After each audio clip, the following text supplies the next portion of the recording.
Hey, what's up, listener? Thanks for pressing play on this episode of the Jock and Nerd Podcast. We geek out over the two big superhero movie trailers dropped this week, Justice League and Spider-Man Homecoming, plus other random geek news tidbits. Then you're going to get our thoughts on the penultimate episode of Season 7 of The Walking Dead, Legion Season 1, and we're going to share a bunch of email and comments from you, our awesome listeners, all in this edition of the Jock and Nerd Weekly for Friday, March 31st, 2017. What are your superpowers again? I'm rich. Can you summon an army of spiders? No, Ned, no. Do you know him too? He stole his shield. Can I try the suit on? Badass. Check one. All right. This is for all you fans out there. Let's give it up. We're talking, we nerded. We're funny, disturbing. We're talking, we nerded. We're spoiler alert. Oh yeah. We're talking, we nerded. We're funny, disturbing. Oh yeah. I'm talking, we nerded. We're spoiler alert. What's up, friend? Hello, listener. Welcome to the weekly Geek Out Hangout.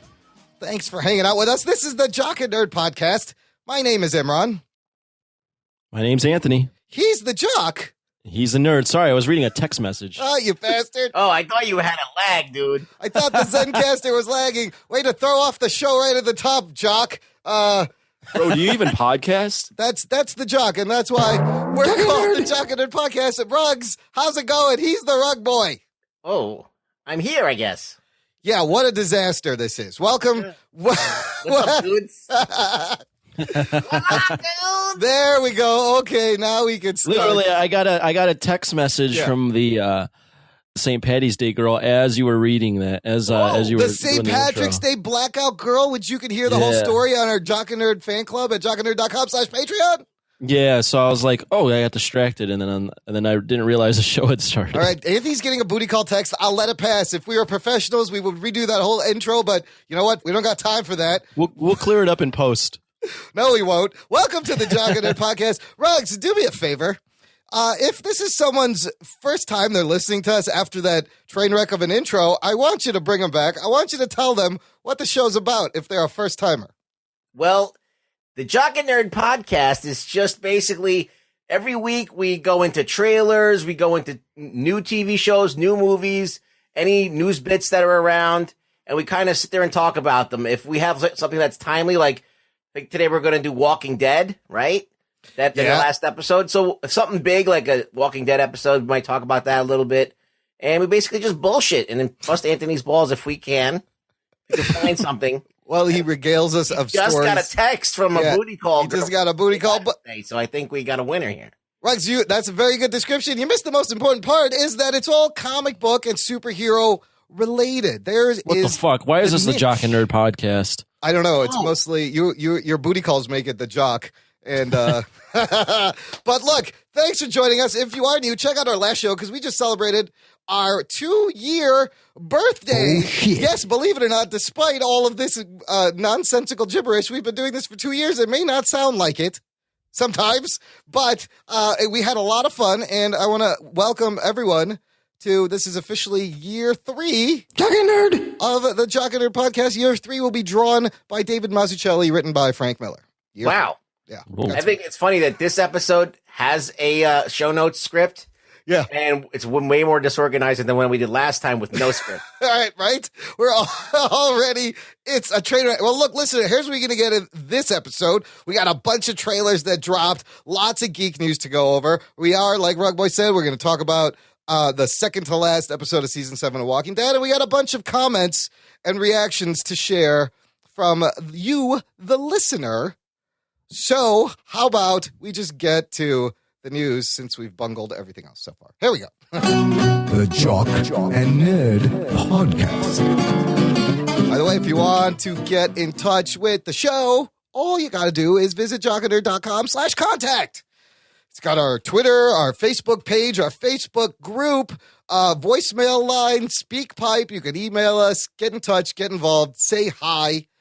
And of course, we got to start with finally we got a Justice League good trailer. I guess this is the second trailer. We already going good? All right, go ahead, Rugboy. I mean, we got in a fit like a trailer. Okay. Proper trailer. We got the Justice League new trailer, the long trailer, and Imran has about 4,000 links here. Jesus Christ. They're just for reference. We're not going to talk about all of them. I know, but the thing is, this is the point, is that there's so much bullshit about this trailer. Yes. It's like, oh my God, like every angle is being covered here. Like, it's crazy. It really is. Say what you will about the Zack Snyders. He knows how to, push buttons whenever he puts something out. Look, I think what we should do with this is we'll do like we do our movie reviews. Let's talk about what we liked about the trailer, and we talk about what we didn't like about the Justice League, long-awaited Justice League trailer. Who would like to start us off? Who has a very strong opinion about this? What I liked? Yeah, let's start with positive. What do we like about this? I mean, I liked a lot of the Wonder Woman butt shots. There's some upskirts, like in every shot of Wonder Woman, it's like an upskirt. There's that. Batman looks cool as usual. Like, you think he doesn't look too bad. Some people might not like it, but I think he looks okay. And there's a little bit of cool jokes in there. There's like humor. A great line where Bruce Wayne says, "I'm rich. That's my superpower." Barry asks him, "Yeah, what's your superpower again?" And then just with this disdain look on his face, and he nails the deadpan delivery. He just goes, "I'm rich." Yeah. So I mean, there's some good stuff there. Aquaman looks like he's having a blast. Yeah, at the end when he's kicking ass. Anthony, what'd you like? I put it on the Facebook community page, jockandnerd.com, or what is it, Jock and Nerd fan club, whatever the fuck it is. jockandnerd.com / whatever the hell it is. Facebook group, yes. See, I'm so aware of what we do. Yeah, I put on there that I like Dirtbag Aquaman upon further thought, and I do. I think he probably, out of everyone, looks like he's having the most fun. And if he's like this kind of swashbuckling guy that just enjoys fighting and is just like, guy dresses like a bat, I can dig it. You know, like that kind of that vibe, that like kind of like early Thor vibe, where he's just this guy that just wants to fight, but he's got a little bit of like a dry like sense of humor, and he's kind of like a scumbag. Like that might work. Yeah, I like that. He's surfing on the Batmobile. I mean, that's him surfing fun. on and just being like, badass. Like that all kind of works. I don't know if that's necessarily Aquaman, but it works. Whatever, it's fun. Yeah. What's your opinion on that whole Jay Lee Namor design that was like the influence of the Aquaman design? He's wearing armor in a lot of these shots. Is that what you're talking about? Yeah, that's Jay Lee did a whole thing with Namor like about 10 years ago or something. Yeah, where Namor had long black hair and he was wearing armor with like the same kind of look, and then they just took that look and put it on Aquaman. I see what you're saying here. I do see some of this. I just Googled a little bit. Is it this thing? Let me put this. You got 1,000 links here. You don't have the Jay Lee. I didn't know. Whatever. I got to be honest. I don't know what you're talking about. It's you know what? It's some people were like, "Why is he wearing armor?" But I guess I get it. Well, dude, let's not nitpick. Yeah. If the armor looked like shit, there's plenty of things to criticize. Yes. Him wearing this armor to me is nothing. It's not. I like. I just wanted to point it out. Yeah, I thought. I'm just saying the humor definitely worked. I like seeing the Amazons attack like the parademons. Like that shot was pretty sick. I'm like, holy shit. I read that might be the Amazons and the Atlanteans from like way back in the day. Yeah, and I also read that this may be the opening battle scene that sets up like thousands of years ago. You know, the three armies, the Amazons, the Atlanteans, and like the humans on Earth fought Apocalypse and drove him away. And this has been going on since then, kind of thing.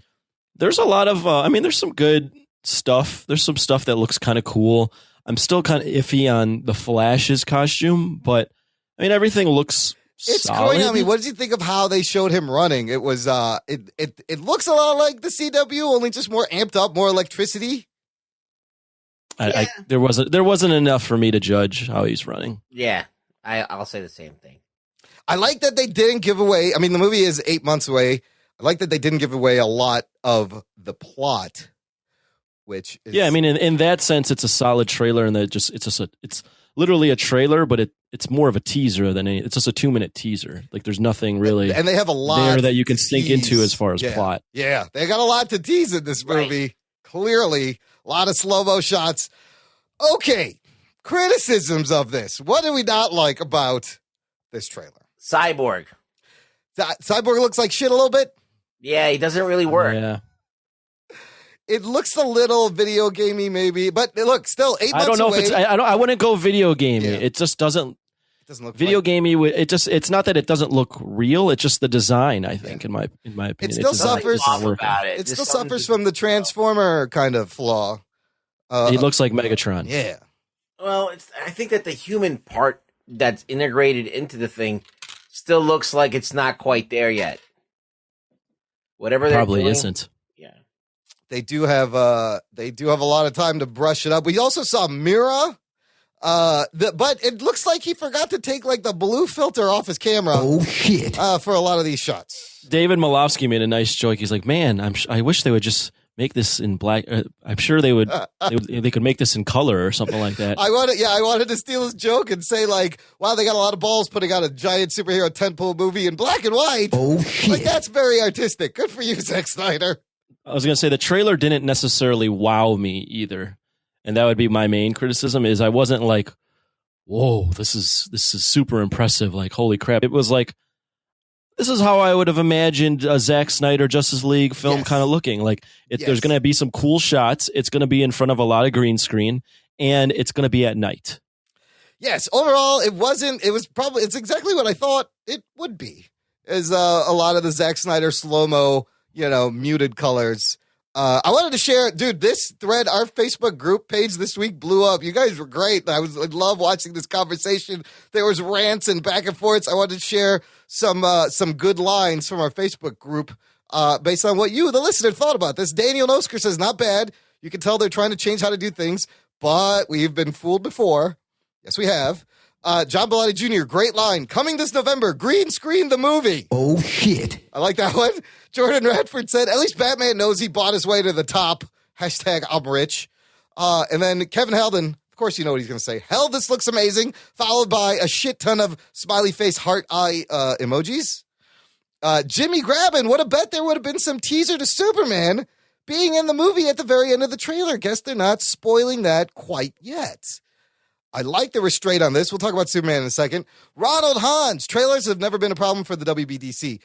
That is also a good point because if you remember, so far I've enjoyed the trailers before the movie comes out, but then when you go back, especially Batman versus Superman, you look at those trailers, they put a bit from every scene in the movie in those trailers. So, but I appreciate a little bit of the restraint they showed in this one. And then finally, Dave Maresca from Hollow 9 Network, who had some great rants. He says, I lost hope for this shit long ago, so maybe going into it expecting a rectal explosion on screen will lower the bar enough to actually enjoy this. It's a good way to look at it. I've been enjoying Dave Maresca's commentary on our. Oh yeah, the man. Listen, you join the Facebook group just for a couple of his rants. There are some choice rants. He's posting with a vengeance. Yes, he is.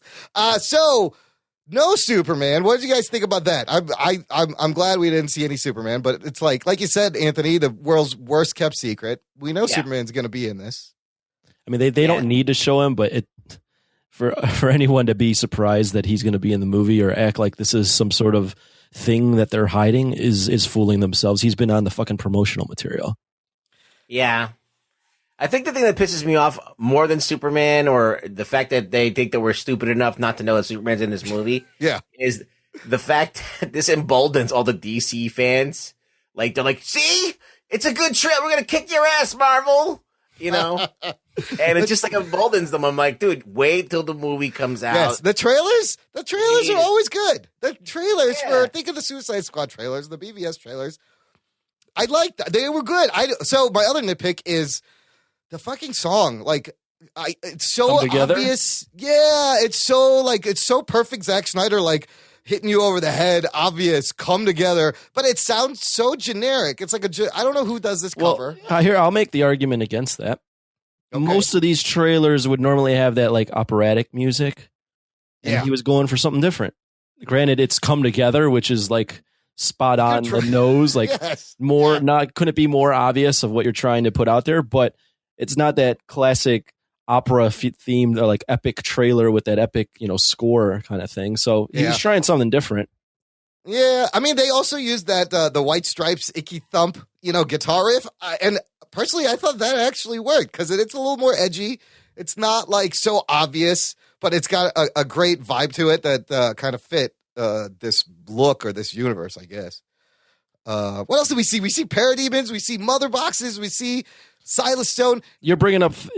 Okay, that here's where I'll jump in. You're bringing up things that even if I didn't care for Zack Snyder and the previous DCEU films, I would still be skeptical because of all the things you're bringing up. They have because they didn't do the solo route that Marvel did, and I'm not saying that's the right way to do it. Yes, I'm just saying that because they didn't do this, they're going to have to establish a whole fucking lot in this movie. Oh yeah, which seems is quite ambitious. Yeah. For even a good director, let alone someone like Zack Snyder. Yeah. So I started thinking about that exact thing, Anthony, and I'm like, okay, I'm just going to write down all the shit this movie has to do. Let's just take a look at this. So the following locations and things will need to be established. Gotham City, of course. We've seen a little bit of Gotham City. Metropolis, I'm guessing, because you see some characters there. You got Central City, where the Flash is. You got Atlantis, right? We're going to be in Atlantis. You got Themyscira, possibly, with the Amazons. You're on Earth, but some of those scenes look like they're maybe on Apocalypse, right? And then there's mother boxes. And you got to explain what the fuck these things are, what they do. All right? That's just the locations. Here's all the characters that are in this movie that have probably lines that have to do with the plot. Of course, we got Batman. Now, how far you need to establish him is debatable. People know who Batman is. But then you have everyone's supporting characters. So you got Batman, but then you got Alfred, Commissioner Gordon, all right?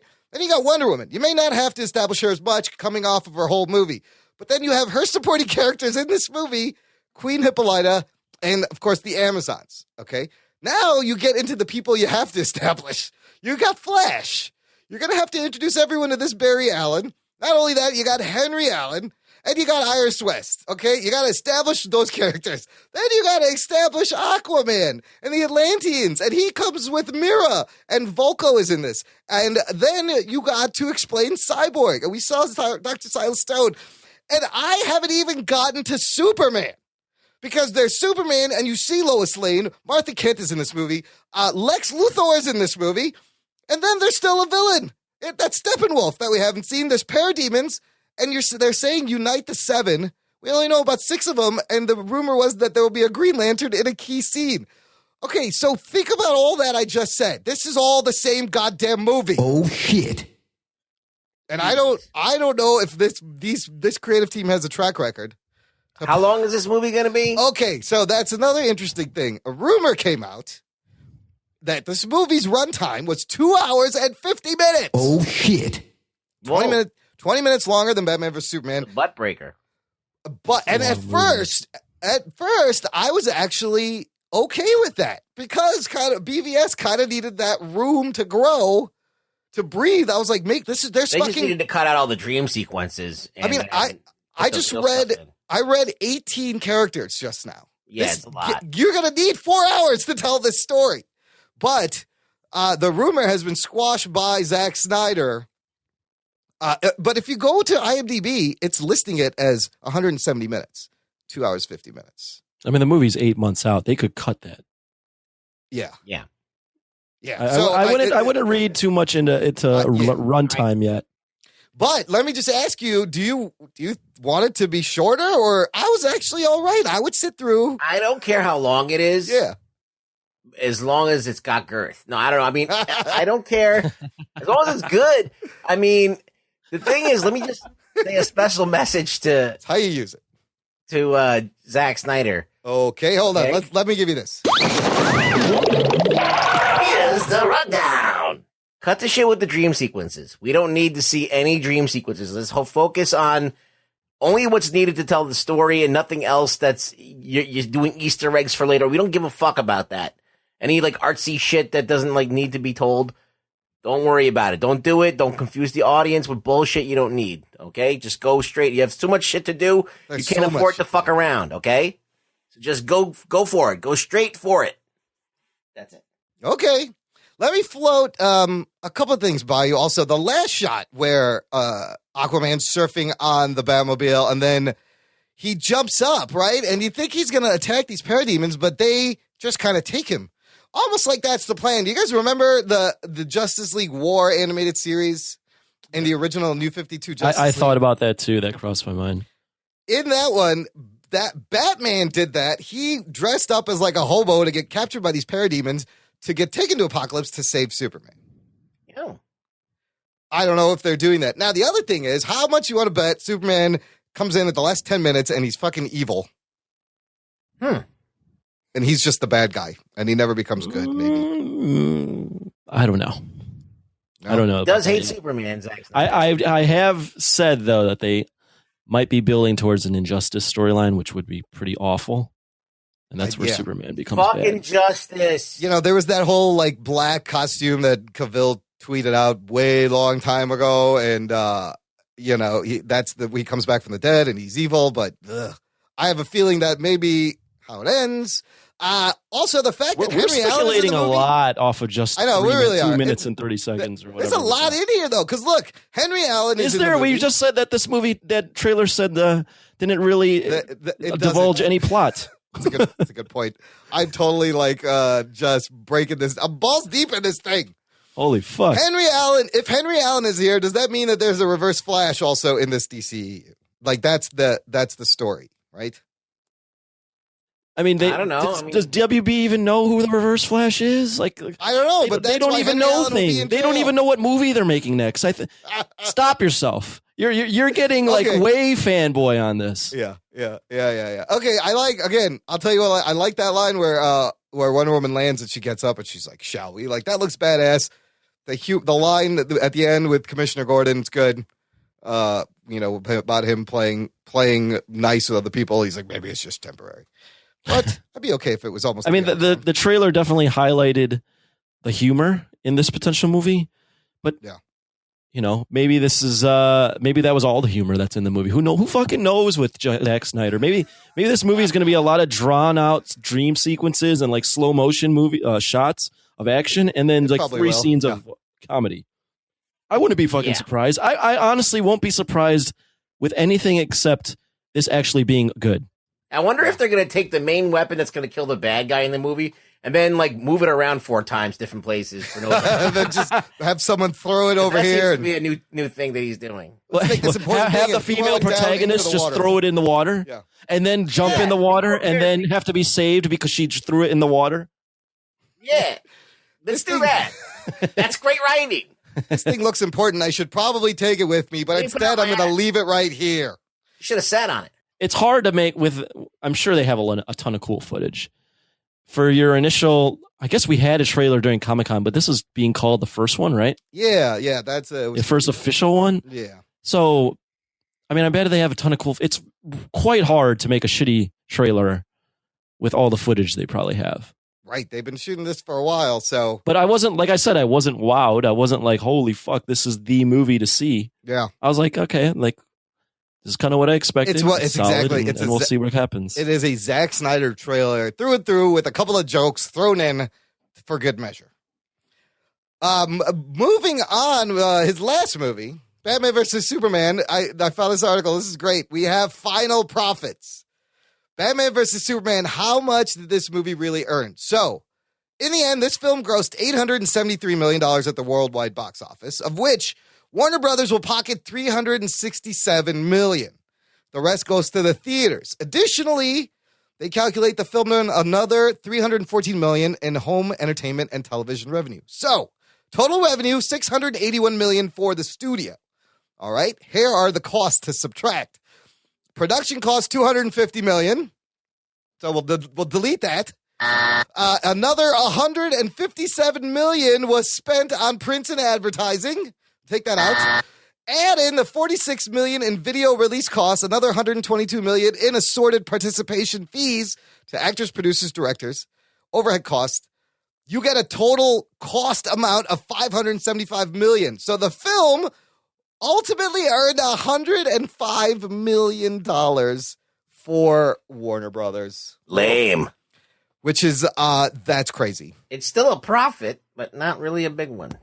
It's a profit, but you can. That's why you saw that they rejiggered everything and really had to reevaluate everything after this movie came out. Because yes, it made a profit, but they were expecting this movie to make not a profit, but $1 billion, and that profit should have been much higher. They had higher expectations for this.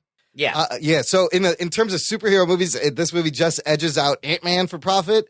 And just comes underneath Thor. The Dark World actually made more money for Marvel Studios than Batman v Superman. Wow. Yeah, that's not what they were aiming. They weren't aiming to be in the class of Thor and Ant-Man. Thor and Ant-Man, there's your comparison. So, interesting numbers. About the money, real quick before we move on.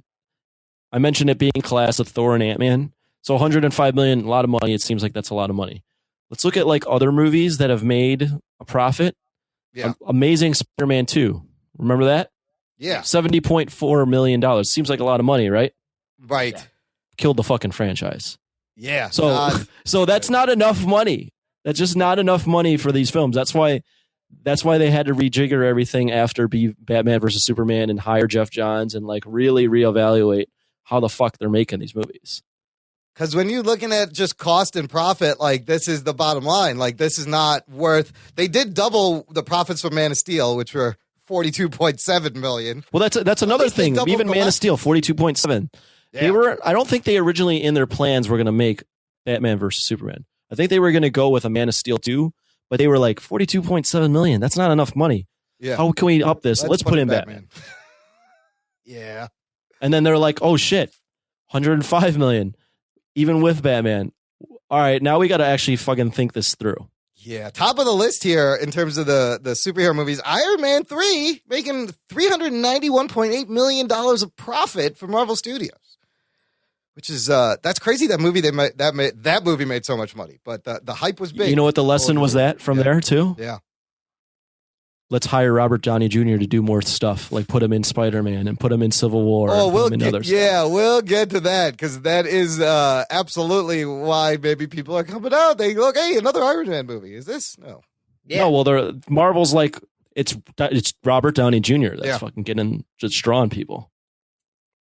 Could be true. They know where to butter their bread. Okay, one last news for DCEU, and it's that the Joss Whedon being chosen to write, direct, and produce a solo Batgirl movie is pretty nuts. And apparently he wants to base this on the new 52 incarnation. Is it in continuity with what the other movies are doing? That is It is going to be in the DCEU. That's what I heard. It is in the DCEU, but it's Barbara Gordon once she recovers from being shot by the Joker in The Killing Joke. What do you guys think of this pick? Because CBR.com had two great articles. And they were on both sides. Why he's the right choice for this and why he's the wrong choice for Batgirl. But I want to know, what do you guys think? You know, we know about Whedon's how he's great with female characters, what he did with Buffy. I'm most interested to hear what Rugboy thinks because he's a Buffy fan, so he has a lot of familiarity with Whedon. Well, you know, Joss Whedon is great at writing ensemble casts, right? That's his huge strength.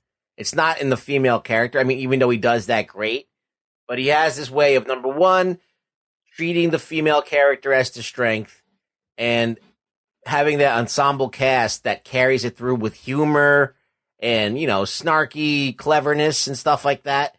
And kind of twisting things on their head as far as like stereotypes or tropes.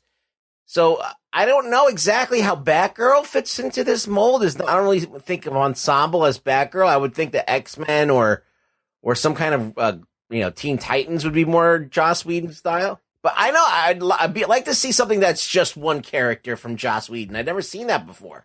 Because Firefly is a group. Buffy's a group. Yeah. Serenity. Yeah. Serenity was a group. Yeah. So Dollhouse. I mean, this, we've always said Joss Whedon, when he writes Marvel characters just hanging around talking, it's some of the best stuff that you could want as a comic book fan. And if he could bring some of this to the DCEU, frankly, it is what it needs now. Whether he can retain creative control like he likes over at Warner Brothers, that's to be seen, because that is the key. Why do you think he wants to do Batgirl, though? I don't know. Like, he left Marvel. I guess maybe he wants to do a one character thing. So I thought, and so in the article why he's the wrong choice, they mentioned like he was burned out by the superhero franchises, and maybe you're right. Maybe like a whole team was getting to be too much, and he still enjoys the superhero, but he just wants to focus on one thing. Now, the argument can be made that he wrote, for Buffy, he wrote great dialogue, very natural, but that was, it was 20 years ago, and time is a lot different now. He's older, the way people talk is different. And can he pull his magic? The Avengers, fine. Yeah, Imran, what are you talking about? The Avengers wasn't 20 years ago. No, it wasn't. But Buffy was. That movie, Buffy was. Let's talk about something he made recently. Age of Ultron, he made. I mean, it wasn't a great movie, but I mean, it had good dialogue for the most part. Yeah. But he also got criticized for a little bit how he wrote the female characters in that movie. If you remember, with the Black Widow. The Black Widow, I don't think was written poorly. I think it was just like the extreme feminists that went out and because she was a prisoner in quotes in the film, they just went off on that. And she considered herself damaged because she was infertile and not worthy. I mean, if you look at her, if you look at the way he wrote her in the first film, she was probably one of the strongest characters in the whole thing. Oh yeah, absolutely. Like, where she plays really gullible. The scene where she like acts like she's intimidated by Loki and then uses that against him to reveal that she was just trying to fish for information was perfect. Yeah, it's one of the best. That's one of the best scenes in the whole film. So I don't get that criticism. I think he's still got the juice. I mean, it's. What about the Jews? Oh, I think he can do it. Shit. I'd like to see a single character. I don't know if I want him to do ensemble, like a big ensemble thing. I think it should be just, I want to see what it'd like to do one character. I've never seen that before. That's true. Except for in the original Buffy the Vampire Slayer movie that was terrible, but I mean, it's kind of exciting for him to jump from the MCU to the DCEU. I got to say, I'm all on board with Joss Whedon doing Batgirl. The only criticism I have against it is this is becoming not the DCEU, but the Batman EU. Batman it's universe. Just like Batman and all his spin-off characters. Like, you've got Batman, you got the Suicide Squad, you have Batman v Superman, you've got Gotham City Sirens, you got a Nightwing movie, you got a Batgirl movie, you got all the Justice League films that are going to have Batman in it. Like, how much fucking Batman are we going to get? No, like, again, this is another film on their slate. Remember last week we were like, they have 17 things in development. Like, they're just stacking things on, all half-baked. But, yeah, I think what happened, I'm not in the fucking boardroom. Obviously, I have no information. I think they reached out to Joss Whedon. They're like, hey, you want to jump in? Not expecting that he was going to really want to jump in. Right. He was like, yeah, I'll jump in, but I'm doing Batgirl. And they're like, you got it, boss. You got it. Whatever you want. Just jump into our universe. They would have gave him whatever he wanted to do it. So, yeah, that's exciting. So they're basing this off, like I said, Gail Simone's 2011 Batgirl run, where she regains the use of her legs after suffering spinal injury. And there's some experimental surgery to get her walking, but Batgirl's still haunted by the whole experience.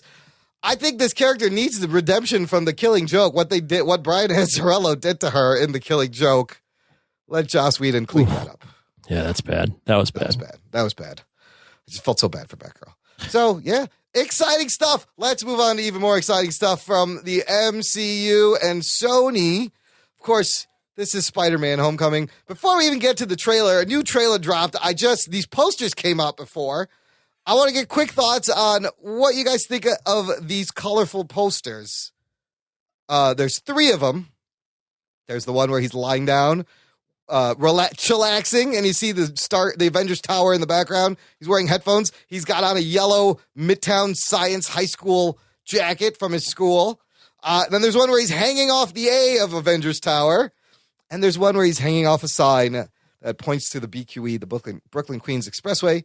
And again, you see Avengers Tower in the background. So the common thread, but all these posters have, is Spider-Man and the Avengers Tower.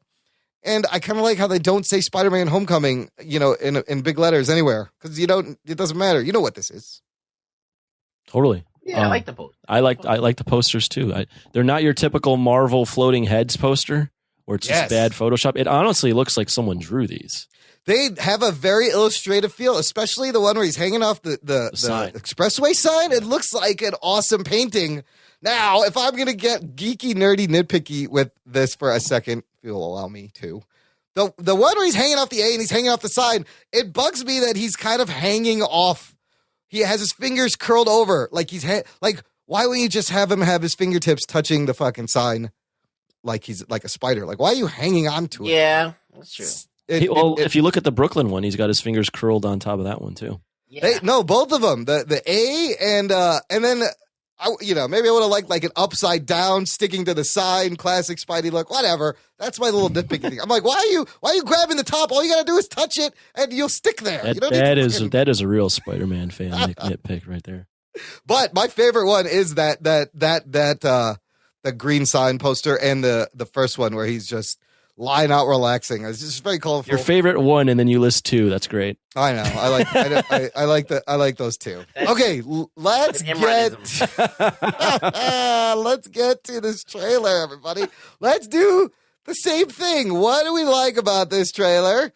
And what we didn't like about the trailer, the second trailer. I'll just jump in because I know Rugboy probably. Well, I don't know. I'm not going to speak for Rugboy, but you go first, Anthony. But I like the trailer. I thought it was fun. I like that for this particular universe, it feels organic that Iron Man is in it. I know there's going to be a lot of criticism from a lot of people that Iron Man's going to have such a big role, but I think it works because it's this universe, and I like the fact that Iron Man kind of has this like mentoring role towards him, and like he almost looks at him as like this is his protege to like fill his shoes eventually. Yeah. So I liked it. I liked the trailer. There was a lot of good lines of dialogue, and it was the color palette was a lot more colorful than usually Marvel is. Yeah, I mean the colors just pop, and like what a difference from the Justice League trailer. This is a complete opposite. Super colorful, super youthful. You get that vibe with I think Tom Holland looks great in the role. It wasn't as youthful as the first trailer with the first one. The first one was more high schooly. This one more highlighted the fact that Iron Man is in this. Yeah. Yes, there's a lot of Iron Man. I'm wondering if that's all the Iron Man scenes. I liked the suit, the vacuum suit is kind of funny. And when Ned / Genki puts it on, he's like, "Can I try the suit on?" Like that bit was pretty funny. I love that.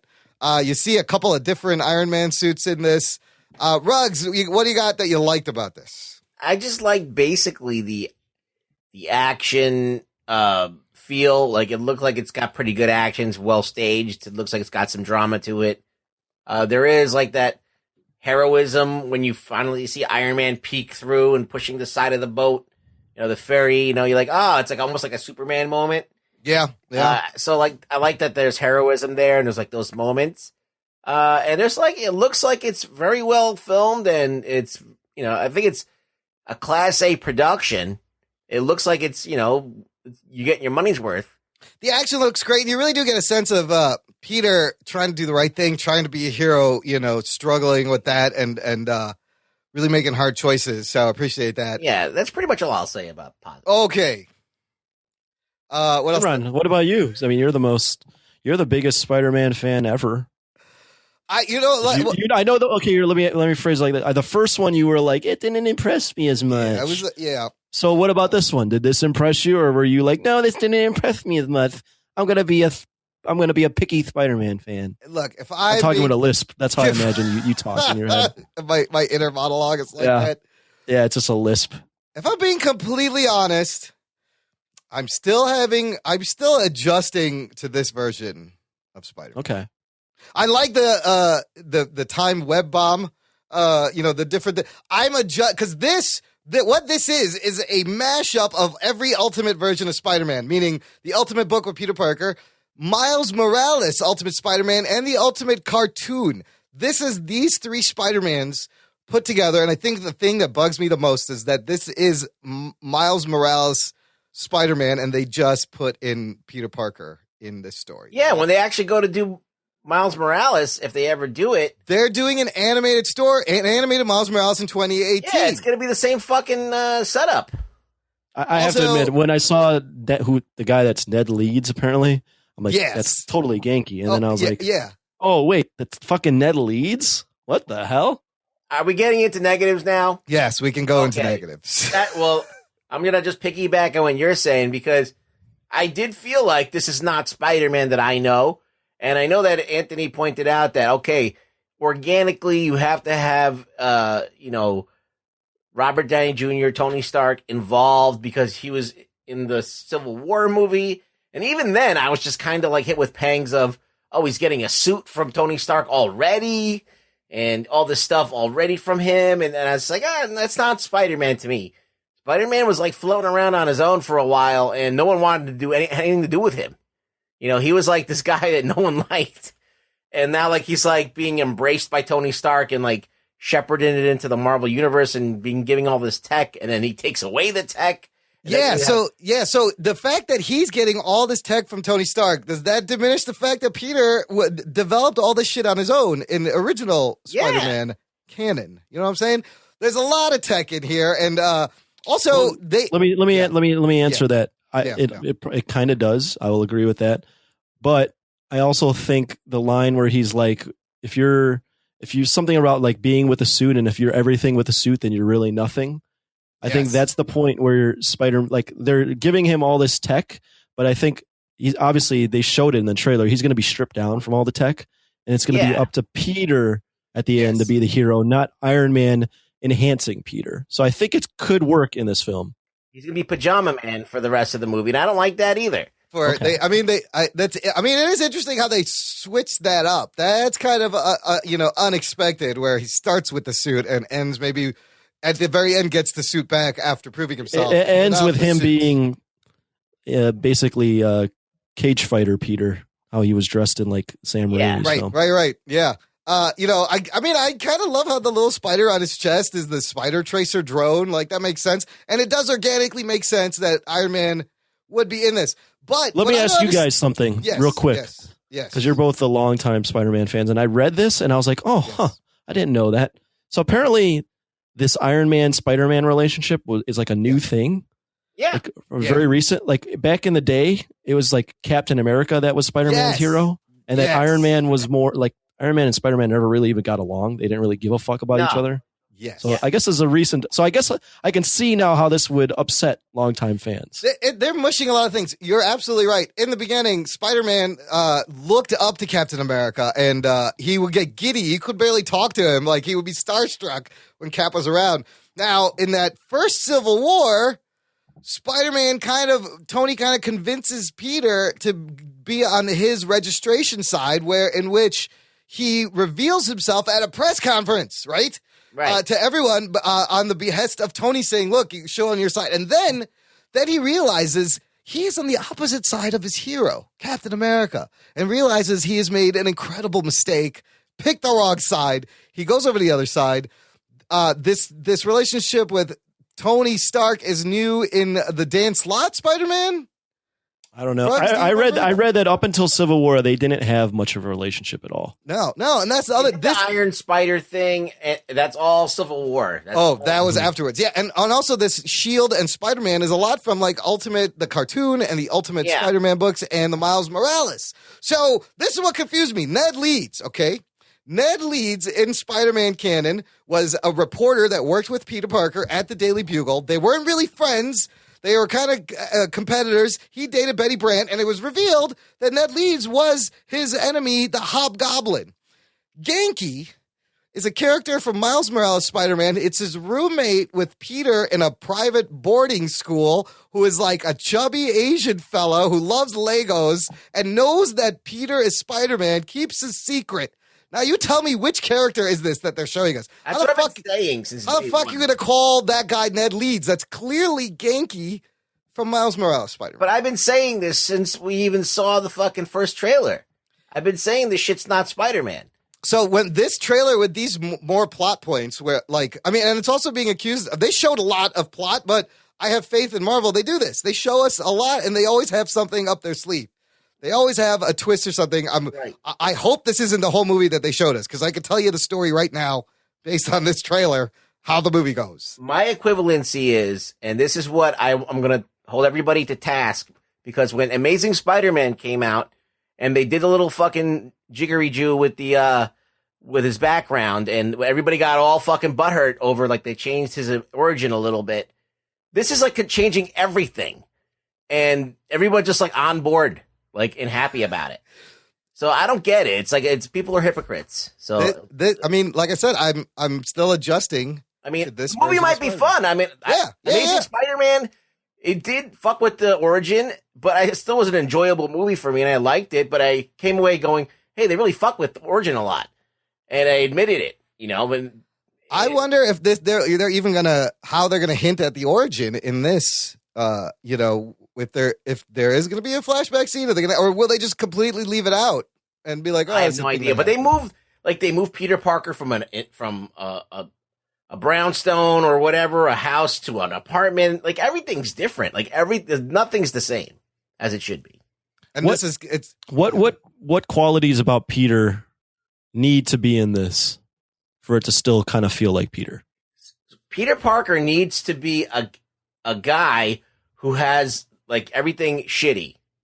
Like, nobody likes him. He's not likable or whatever. And then, he doesn't have any advantages. He can't catch no a break. advantages. He doesn't have a hot aunt. He has, like, an old lady aunt that, like, he can't relate to in the least. Like, Tony Stark should never want to fuck Aunt May ever. Okay, ever. Okay, he should be like that's already out the window, because this is okay. So for there's that he's got the fact that he's lost his parents and he's got to be fucking weird over that. And then when he gets the powers, he wants to fucking be an asshole. He wants to be Flash Thompson. He wants to be the jerk. And he kind of is an asshole when he's Spider-Man. And then when something happens and he loses his uncle, that's when he completely has this moral code, and he really can't ever really have fun. He's not a fun-having guy. He's kind of like focused on this fuck-up that he did. And Sam Raimi captured that perfectly. All right? That's what Sam Raimi did right, more than anything. You know, the other problem is the Spider-Man you and I grew up with was a young adult Spider-Man. You know, it was a guy who needed to sell pictures of himself so he could pay rent from month to month, and was always scrapping, had to build all his shit by himself. Yeah. Nobody there to help him out. You know, he rips a costume, he's got to sew it up himself. Like, but this young Peter, this is the new generation. Yeah, this is ultimate version. Yeah, absolutely ultimate. The boarding school. Down to, you know, he's not even living with Aunt May. He goes to this school. Genki knows that he's Spider-Man. All that stuff. There's a couple of fun Easter eggs, though. The damage control it seems like damage control is part of this movie dealing with the Vulture. So I guess the Vulture has a company that cleans up after superhero battles, and that's how he gets all his tech for the Shocker and the Tinkerer. But then Tony Stark starts this company. There's a quick shot. It says breaking news, damage control. I think he starts his own company called Damage Control, puts the Vulture's company out of business. Of course, Adrian Toomes gets mad, blah, blah, blah, yada, yada. There's his beef. Wow. Are you inferring that, or did you read something? I read something and I'm inferring that. Okay. There was also, I was like, wow, you're really like just giving us the fucking plot here, Imran. He's infrareding it. God, I just hope there's more, you know, there's a big climax ending to the movie. I think it's going to be, I mean, it might piss off. It's probably going to piss you guys off. Well, it's going to piss off Rugboy. I don't know about Imran. Imran talks a big game, but then he'll fucking enjoy it. Well, it's like if the show is good and it's a good ride, it'll take some of the edge off. But I think at the end of the day, I'm still going to be like, why did Marvel had a shot to make Spider-Man right, and then they chose to do this instead. And I feel like it's a huge compromise, you know? Also, it appears that like people don't know that the Avengers had a falling out and that Captain America is like a criminal or he's on the run. Where did you see that? Well, they're watching that video where Cap is he's the fitness guy. Oh, you're talking about in the storyline. I thought you were talking about in real the movie. Life. No, in the universe. I thought that was actually hilarious that they're watching a Cap film. Like, that's a cool like, little treat. Did you meet him? He goes, stole a shield. Yeah. But Cap cheated. He's not a fitness fucking guy. He took a serum. Like He's talking about eating healthy and working out. No role model. Yeah, I guess. But he didn't have to do any of that. He just takes a fucking shot and he becomes Captain America. Wow, that's a nitpick right there. That's another nitpick and a half. Holy fuck, Imran. Oh. I don't know, guys. I don't know. I'm digging it. I'm digging it. I'm gonna have to get used to this. Hey, it's gonna be a fun movie. Yeah. It's not gonna be Spider-Man. What was the other movie? My argument would be it's Spider-Man for this potential, this universe. And again, this trailer, like Justice League, it's kind of what I expected. Like, it didn't really surprise me again because it was what I expected. And then wasn't there a rumor? Was it you who said that Zendaya may be playing Riri Williams? That wasn't a rumor. It was someone. I read Birth Movies Death a lot, and the commenters on there I think are actually really good. They ban a lot of the riffraff that normally comes on comic book websites and stuff like that. But someone was like, what if Zendaya is actually Riri Williams? And I was like, and they made the argument for it. And I'm like, I kind of want that. Like that would be cool. Like for them to plant that seed this early where Riri Williams is in a super smart magnet school in New York and has contact with Spidey early on in his life. And is like, yeah, I'm going to become something like that. They got to recast the main. It's probably not going to be Riri Williams. It's probably going to be Mary Jane. But that would be a cool. I've heard that she's not Mary Jane. Really? I don't think so. I don't think she's married. I don't know. I feel like she may not be Mary Jane after all.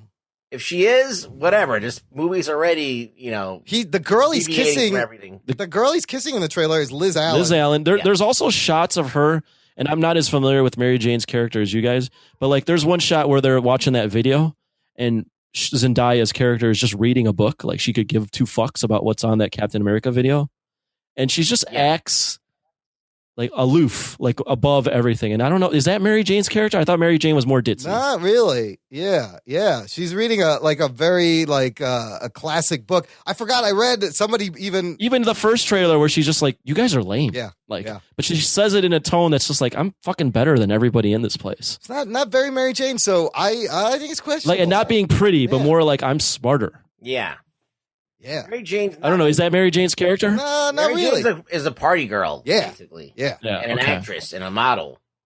She's just, that's not how the Zendaya is coming off in these trailers. Right. Granted, we're seeing 10 seconds of footage. But Mary Jane likes to be popular. She likes to be the center of attention, the center of the party. You know? This character seems like she could give two fucks about it. Yeah.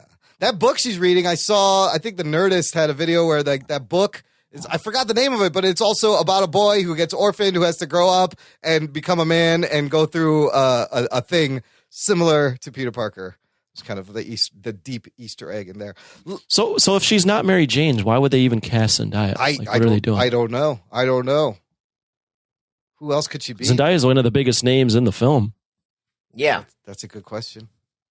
I don't know. It's kind of weird.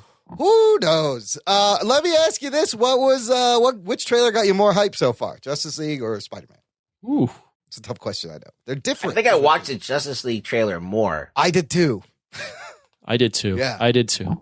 I watched that. You know what? War of the Planet of the Apes. No. We'll get to that. I don't know. I think Spider-Man. I mean, Spider-Man's going to be better? Someone asked me this. Which one I thought was better? I think Spider-Man's going to be the better overall film. Yes. But in my hearts of hearts, and because I did watch it more, I am slightly more excited for Justice League because it's fucking Justice League. You know what? I kind of agree with you, and I think that's what's going to happen. That was a little bit better trailer. The movie may be shitty. This trailer was just okay. The movie may be better. It might be a flip. They might be parallel, the opposites of each other. Yeah. I feel like what Zack Snyder is fucking up on is like he doesn't know any better. And so he just like, it's like you feel bad. You're like he's really trying, but he's just failing. With Marvel, it's like Marvel knows better, and they're just like, we're just, you know what? All you guys that's been with us for like 50 years, fuck you. We're going to appeal to the Saturday morning cartoon that everybody hates. Yep. And I just hate that. I mean, the audience is kind of clear. You look at both of these trailers, the audience that each movie is going for. Yeah.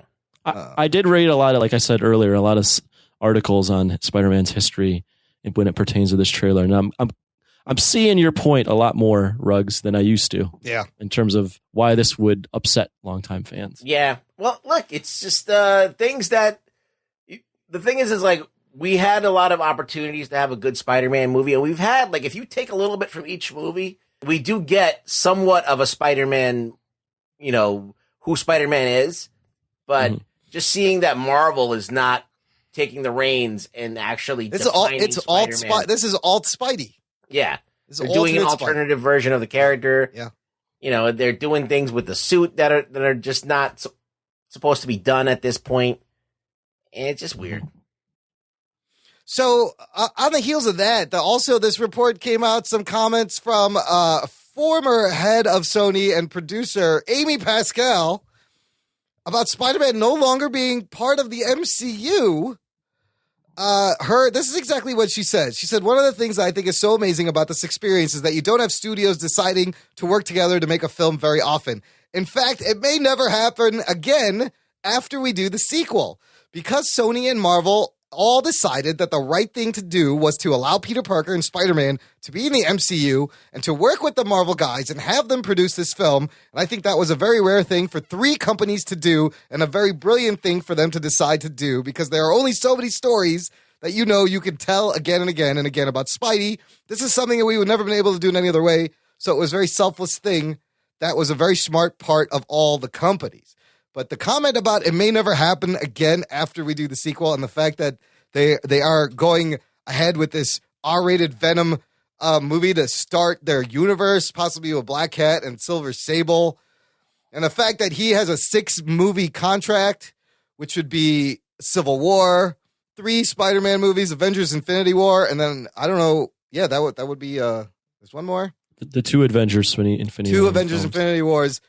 After that, she thinks Spider-Man will be back fully with Sony and not attached to MCU. It's very confusing and very weird. Maybe that's like just 15 years from now. Yeah, that's true. Maybe we're just reading too much into this. Yeah, I at first I was like, oh shit, that sucks. But then the commenters on our page were like, this is not something to even think about right now. And if Sony's raking in all the profit from these movies, from the Spider-Man solo films.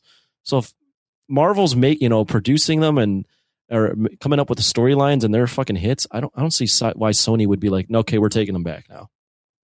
David Malosky posted this article from Dorkly that has an interesting That's an theory. interesting article. Yeah, that the fact that they're announcing these movies is because they're hemorrhaging money and they don't even plan to make any of these movies. Because they need to prove to their investors that they got a thing coming and they're just going to sell it.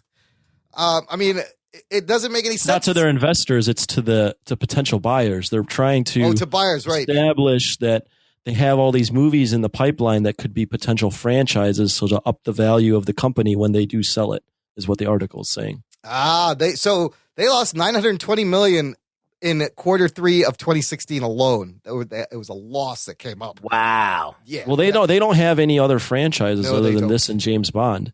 And James Bond is like on the rocks right now. Their Ghostbusters tanked. Angry Birds movie was Ghostbusters ended up with a $70 million loss, and this was the biggest success in 2016. Second biggest performer, Angry Birds movie. Third biggest film was Sausage Party. This is what Sony had last year that barely made them no money. They have nothing with marquee value. They have the Valiant universe, but nobody knows what that is. So this article also brings up that the leak didn't help, that started messing everything up, and wow, I thought that was interesting. Sony that leak prevented that potential 21 Jump Street Men in Black crossover. I want to see that. Might have made a ton of money. Oh my God. I would totally watch that. That's fucking, combined. Everyone loves Men in Black and people love 21 Jump Street. Fucking shove them together. Why not? That's a horrible idea. That was a real thing. Did you know about that, Russ? Yeah, they were going to do real? that. Yes, that's real. They were going to do that. They even had a title. It was like MIB 23 or something. MIB 23, yeah. Wow. They were going to do that. They'll just fucking make anything, dude. They really will fucking make anything. All right, let's fly. Let me just go through some things real quick. James Gunn has seen the Thor Ragnarok trailer, everyone, that's coming out later this year, and he is quoted to say that this may be the best Marvel Studios trailer ever. That's what he said after seeing this trailer. James Gunn. So okay. He's a Marvel guy, and his movie, Guardians of the Galaxy 2, 2 hours, 17 minutes.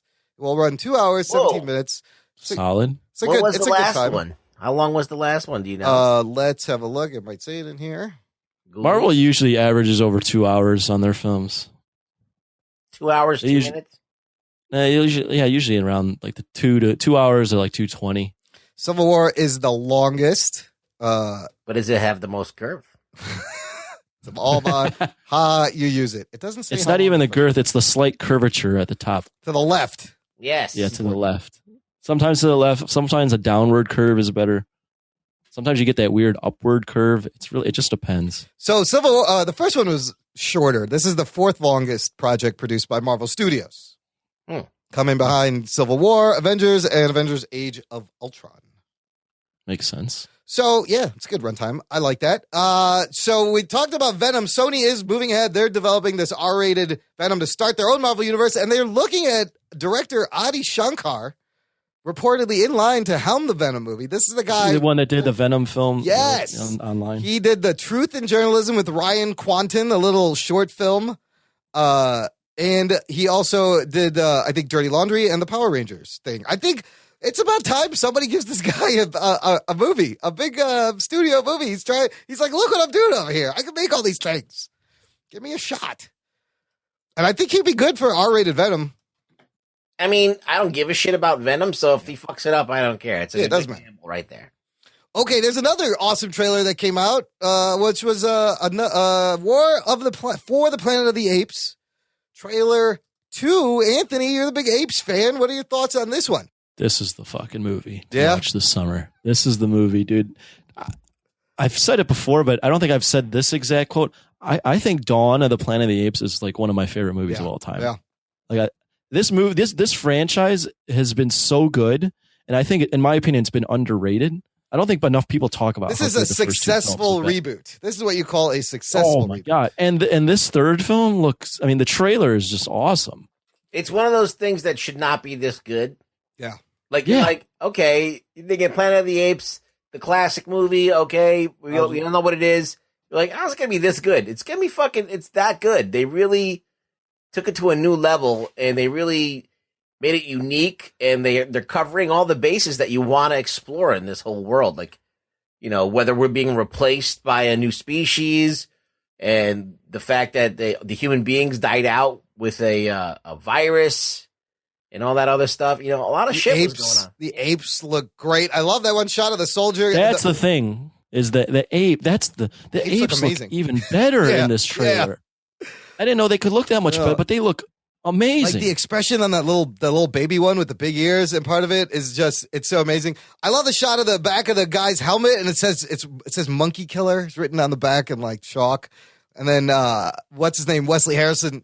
What's his name? Woody Harrelson. Woody Harrelson shaving his head in front of like the whole troops. It's like half of it still got shaving cream on, and the apes just look fucking incredible. Like, such expression and emotion. You're like, that's all fake. And you got like a trader ape, where you got the gorilla. I wish we didn't get that actually, but in the trailer, I wish we would have found out that there was a trader ape in the movie. But whatever. I think the first few Planet of the Apes were like an allegory for racism, right? Yeah. Sort of like that. I mean, that when, especially the third film, you know, and being different, it seems like these are more, there is that racism aspect, but it's also like, can two supremely intelligent cultures coexist? Or is it, well, they just, is it always going to be like survival? Really? Yeah. Or is there always one's going to want to take over? Can two warring cultures ever coexist?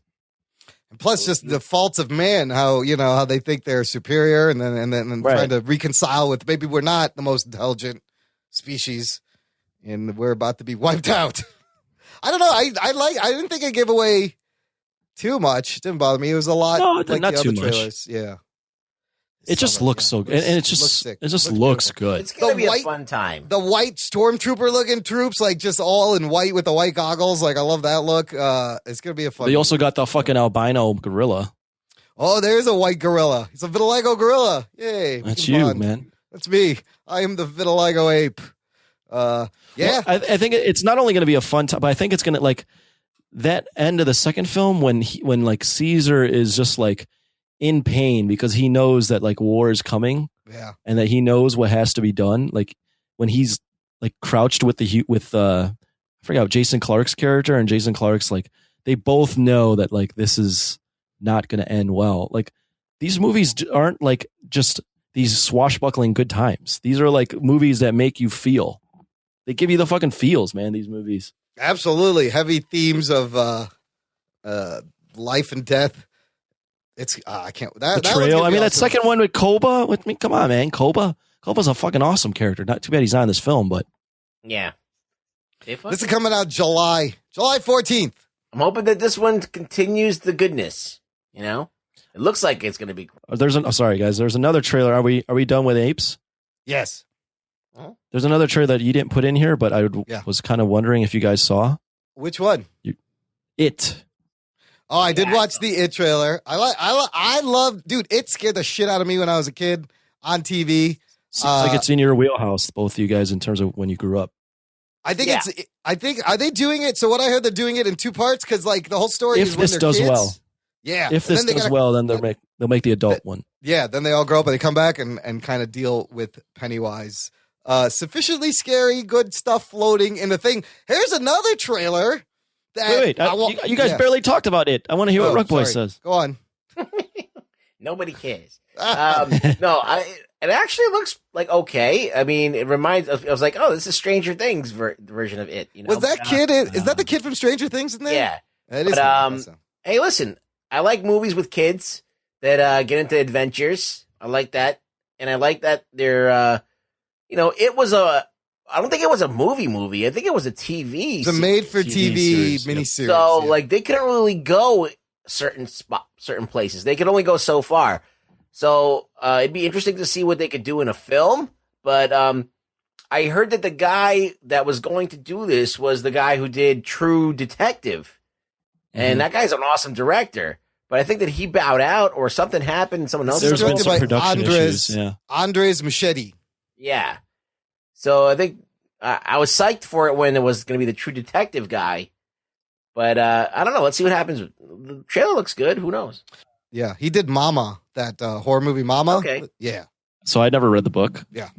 But I saw the trailer and I remember thinking about it when I was a kid and like people in school talking about it, the character. Yeah. So I was like, all right, I'm going to fucking read the Wikipedia on this. Who gives a fuck? I don't care. Yeah. I read the Wikipedia on this and I got to say that fucking book, I don't know how they're going to get away with some of this stuff on screen. It's fucking brutal, dude. That shit happens to kids. Yeah, it's a long book also because the miniseries was like multi-hours. Spoiler alert. You want to hit that spoiler button? Yeah, hold on.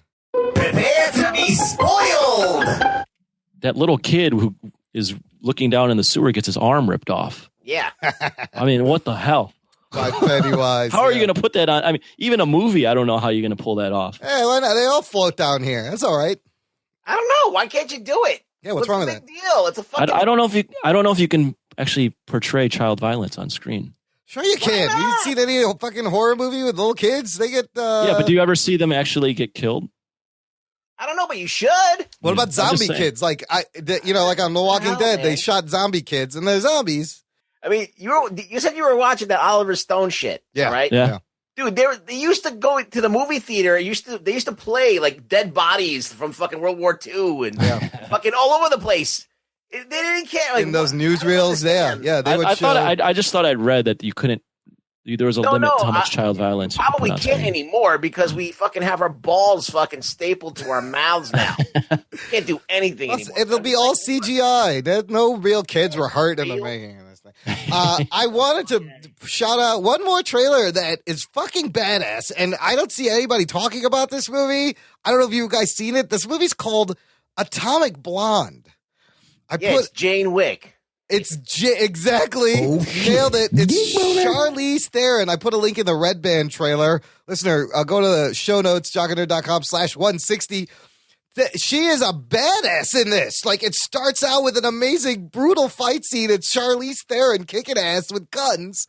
And then there's like some girl-on-girl action, and it gets crazy. This movie looks amazing. It's going to be a guilty pleasure, when it comes out. I mean, I don't know if I'm going to rush to the theater to see it. I was like, what is this? I was blown away. She is fucking kicking these guys' asses in a stairwell scene.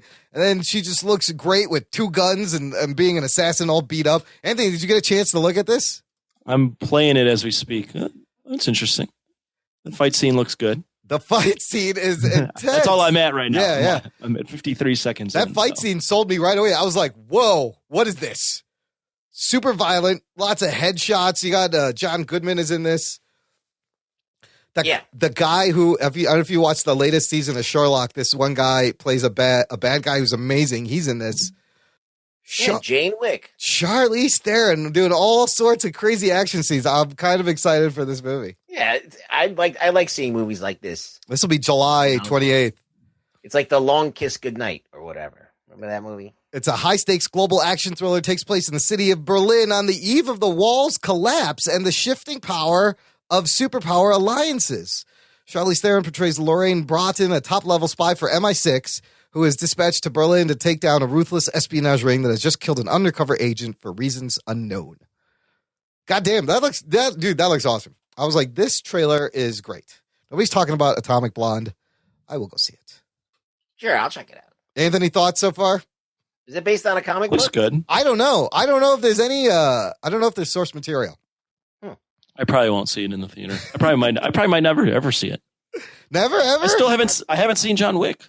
I haven't seen John Wick either, and every day I'm like, I want to watch John Wick. I never get around. And people talk about John Wick. I know. I'm like, I never saw it.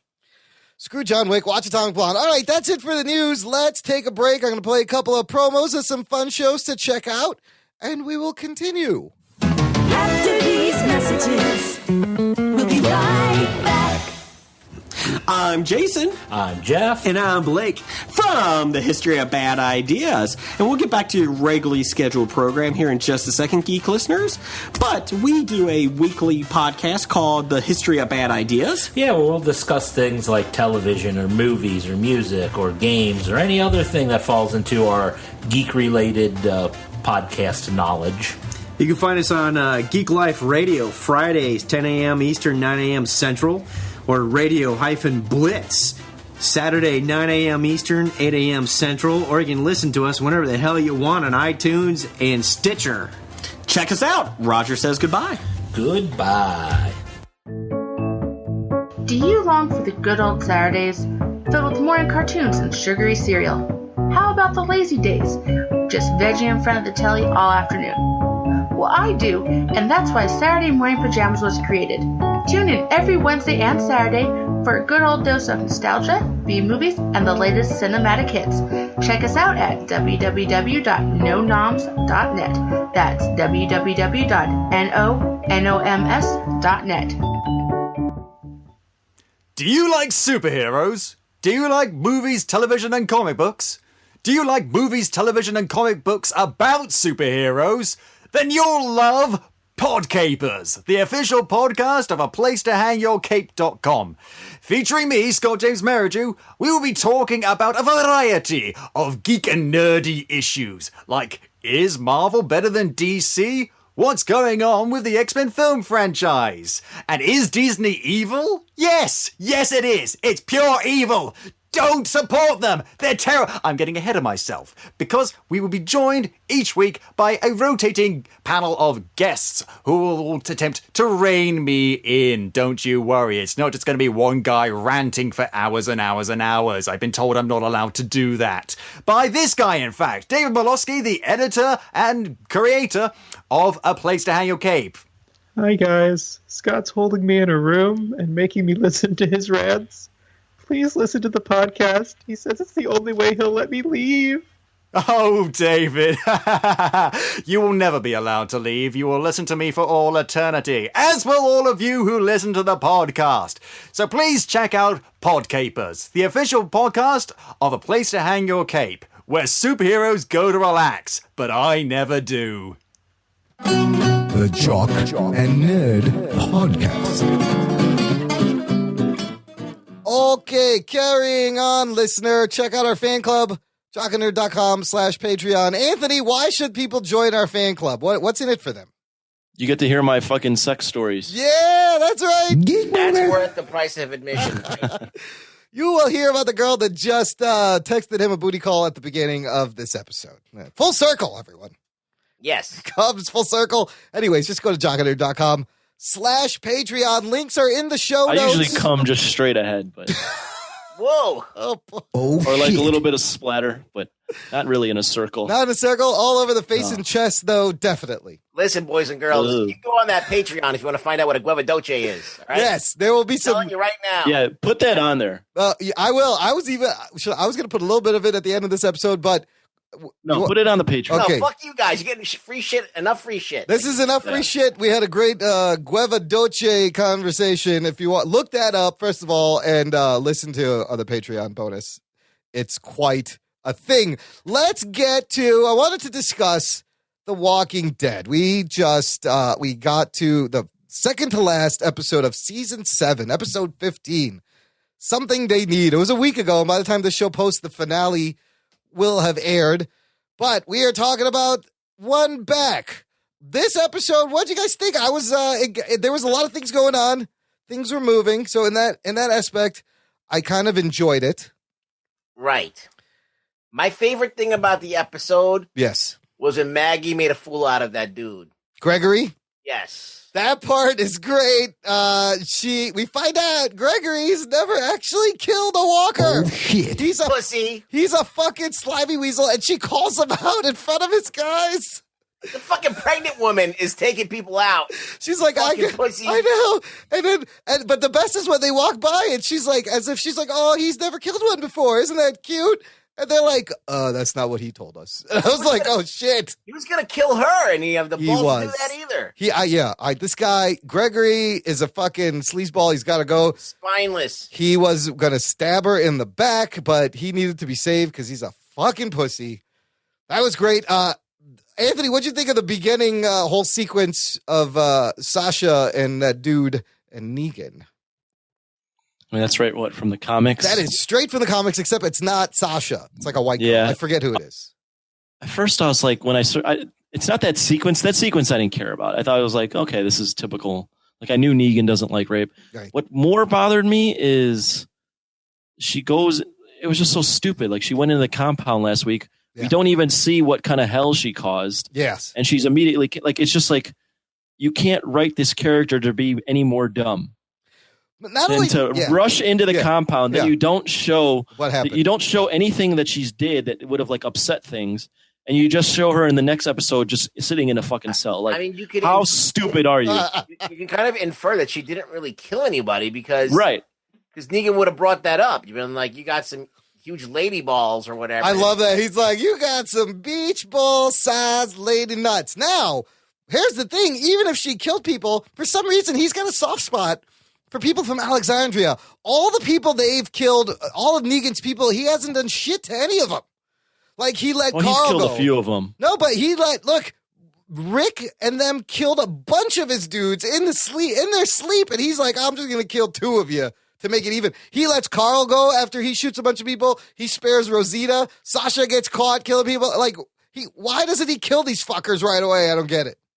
Instead of, I mean, I guess he appreciated her beach ball sized lady nuts. Boy, was Jeffrey Dean Morgan, he was leaning over so far, I thought he was going to fall over. Oh, shit.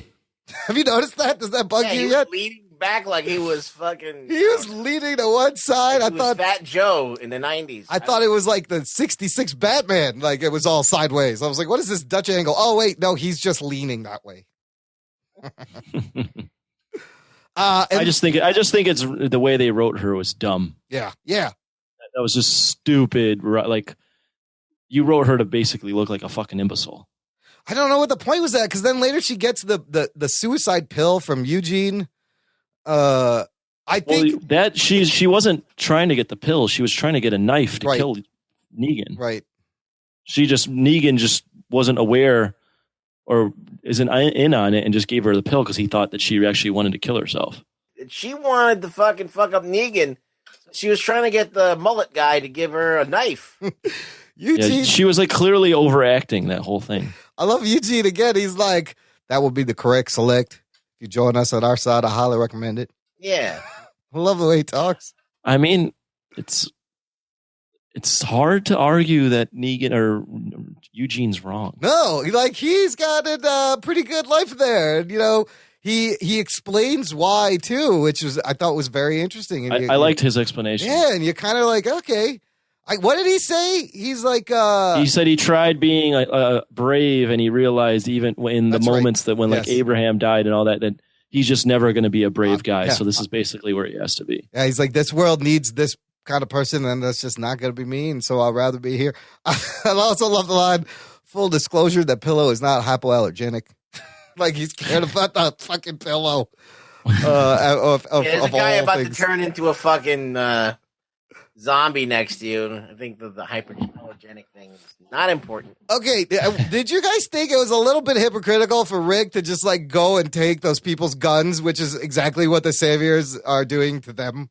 Like, well, I like the juxtaposition. But why would he? You could have just went and talked to them and asked them nicely, and then the walkers would show up and you would all band together and fight, and they'd be like, "Oh, you guys we're on the right side." Be written better, absolutely. Yeah. I was like, you just fucking rolled up and took their weapons, and they're like, "We're not leaving you anything. I know you have kids, but it doesn't matter. We're out. See ya." Yeah. Well, they gave him a chance to fight. Yeah. Well, look, this is the thing. It's like I'm glad that he did something. Yes. It's like that's where when you have the show, like there's nothing happening. When anything happening, if anything progresses the story, right? Even if it's completely asinine, you're like, dude, just do it. Let's just go. Like, did they really need to bomb the fucking Oceanside place to do this? Like, that was a little aggressive. Well, they didn't bomb it. They bombed it outside. strategically so they would run to a certain spot. I agree that the show is written that was written poorly in terms of like juxtaposing that with what Negan did, which is basically the same shit. Yeah. But like Rugboy said, and I agree with him, if they're at least he's not sitting around taking Negan's dick in his mouth. Yeah. Now they got a bunch of weapons. I mean, they've written him so poorly that you're gonna accept Rick being kind of an asshole at this point, just so the plot moves. Absolutely. You're like, I'll take asshole Rick over doing nothing Rick any day. Yeah, it's crazy. I did love the look of those the barnacle walkers that came from the water. That was good. Those were good. They always do the zombies really well. Yeah. Did you also notice, I put this link in the show notes, that Carl is aiming the rifle he's looking down the scope with his fucking eye patch eye. Oh shit. I don't know why would the actor not, what is he doing? I didn't notice. He's acting like he's shooting. He's aiming the gun with his fucking eye patch eye. Wrong. Let me say this about this episode. Yeah. Was this episode the best? No. Was this episode entertaining? I thought so. Here's why. At this point, sort of similar to what Rick has gone through and how we just kind of accept Rick to do shitty things as long as it moves the plot forward. Yeah. At this point in the show, if there's multiple storylines going on at the same time, I'm willing to accept it and like it just because this show is so fucking decompressed that it's something different. And I'm like, okay, I guess they're telling a story like how other TV shows would tell it, which is not by decompressing it. So I'll accept it, even though the writing is questionable. Yeah. Did this episode get you excited for a season finale? Like, I didn't feel any kind of urgency or like, I was like, that's the buildup. That's it. And then we got one left. It seems off. Yeah, this is what they're doing it's kind of like the fact that they want ratings for the end. Like they want to go out big. I mean, the preview looks like there's a bunch of action and Oceanside shows up with some garbage trucks and they're on bikes and they're getting ready for a war. But it's like this strategic, like stringing you along for the entire season. Tease. Yeah, it's just, I don't know. It's just getting old. Yeah, I mean, this episode, I mean, I'll watch the finale and I'll be somewhat excited because it is the finale. But you know that this isn't going to be finalizing anything. No, it's going to be another the war. I don't even know if the war is going to start. I mean, they might have some stuff here and there, but who knows how much action we're really probably not. So this has all been like a tease for next season, which is that's what they did last season. Yes, that's what they keep doing. It's so fucking annoying. Did you guys see the video I sent you guys? About why The Walking Dead's been bad this year? Yeah, I did watch that. What was the gist of it? I didn't see it. I don't know. I missed that. It was from Forbes, Right. And it's their guy that reviews Walking Dead every week. And his basic, I mean, he talks about how the show is really fucking decompressed. Yeah. But he says the big thing that came out of this show, or the way the show should have gone, is instead of like drawing out these side plots with these characters we don't give a fuck about, like having a whole episode dedicated to the Kingdom or to fucking what's the black guy's name that killed Morgan, Morgan, like stuff like that. This season should have been strictly focused on Maggie, because she is the one that endured the most loss. She is one of the more important characters. Like Abraham wasn't important, but fucking Glenn was really important. And we lost him, and we have his wife. Yeah. And this should have been like the rise of Maggie season, and she's probably been on like 3 episodes. Yeah. That's a good point. They don't know how to juggle a lot of these things, and that would have been great. She should be like leading the war effort. It should be her season. I mean, she has the most.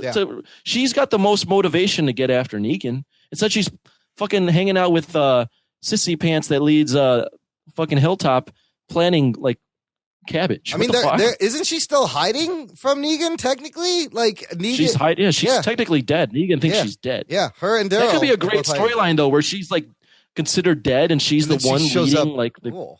Yeah, or like she's the one leading attacks, and Negan's like, "What the hell is going on?" You know what? This is what I would have done with this season. I would have started with the way they started, but then you get your army halfway through the season, and then the second half of the season it's all the war, and then you end with maybe instead of killing Negan, you end with capturing him, and then you end the season that way. What do you think the Dwight angle is here? Oh yeah, Dwight. That's the only thing that I really liked from like actually was like, okay, this isn't just like something serviceable. This is actually a plot point that I can get behind. I like that. I don't know how they're going to do that, but I liked the surprise of seeing Dwight show up at. But look at the difference again of how Negan handles people at his place, and how Rick can just be an asshole. Like Negan captured these people, and then he's like, "Hey, you want to join up? We'll take care of you." Whereas Rick is like on your knees. Like he's not even giving him a fucking moment's notice or a chance to explain. He just wants to emasculate him. But the Dwight, so you could see in the preview for next week, Dwight is in the background with Negan. So they may have worked out a deal or something, and he's working an angle. Infiltrate. Who do you think is going to die next episode? I got 2 picks, and I think they've already telegraphed them pretty well. Go for it. Sasha, because she's got to be on the other show and be the captain of the Enterprise of the new Star Trek show. Okay. And I think Gregory may eat it so that Maggie can kind of take over. I that's more me hoping. That would be great. No, Gregory. Because he took off. He was going off to meet with Simon. Because remember, he was like... you think Gregory's the guy that that was the little birdie in Negan's ear that was like, someone told me that Rick's up to something. He knows. So, yeah, Negan... I don't know. I think Negan just knows it like a guy like Rick and feels it. But no, he's not omni fucking present. Nah, he heard it from somewhere. Yeah, he heard that from someone. Maybe Greg. At first, I was like, "Is that?" I thought it was Greg, and then I was like, "Maybe it's what's his face, mullet guy." Eugene. But yeah, I was like, Eugene doesn't know shit. Well, that could be interesting. Where Dwight has intel for them, and Gregory is spilling the beans the other way, kind of balance it out. Yeah, well, I liked the Dwight. I mean, that's the only thing I liked was the Dwight. He was thing. kind of talking to the big tooth guy. Simon, saying that he was going to make a deal with them. Yeah. So. Well, that's where he's going. He's going to see Simon to fucking rat him out. He did say that. Fucking weasel. He did. He did tell Simon. I will say it doesn't give me a lot of hope for this finale. Like they really got to bring it now after this crazy, weird season. Well, there's a lot of just bad. Like, why am I? I know they need like cannon fodder, but shouldn't Oceanside have switched the roles with the garbage people? Like, why are we getting all these guns for the garbage people that we barely know and everyone thinks are weird as fuck? Like, no one gives a fuck about the garbage people. It should have been Oceanside in that role. It seemed like an unnecessary group to step up. So basically, they could have killed 2 birds with 1 stone instead of have the garbage people step up. It's those girls didn't come along for the battle, right? The Oceanside people. I did like Tara flipping her off. That was pretty funny. I mean, that's stupid. And like the fact that like you can almost like make a justification that Negan is like a better leader than and a more like a little bit a more competent leader than Rick ever's been. Like, Negan should have fucking killed a lot of people. He should have killed way more of Rick's people. He's actually been kind of nice. Yes. Rick massacred a fucking satellite unit with like 30 people in their sleep. Unprovoked. Yeah. Well, what's the reason that we don't like Negan? It's because he goes and takes 50% of everybody's stuff for no apparent reason. I think that is, and then people get shot because his boys do stuff like shooting people in the leg and then they die. But he provides them with a service.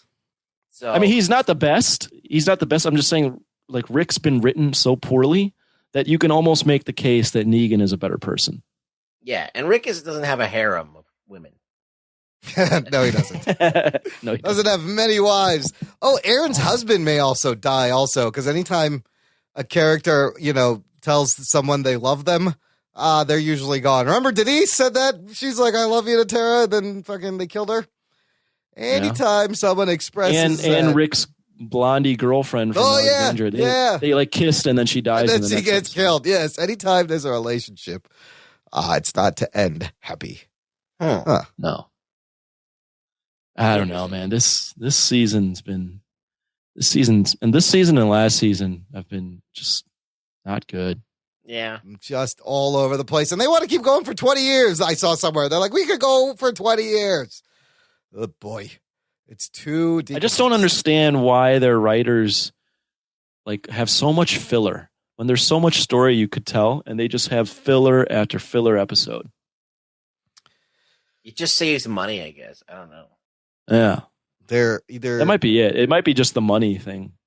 They have a lot of content. You're right. Why are they stretching it out? Why are they Because, teasing in order to actually do anything, you have to sit there and get stunt coordinators and this and that and use the squibs and the blanks, and that costs money. And so as long as they can avoid as much as that makeup and stuff that they have. Clearly, they're not spending it for CGI deer or backgrounds, as we've seen this season. They're just like, whatever.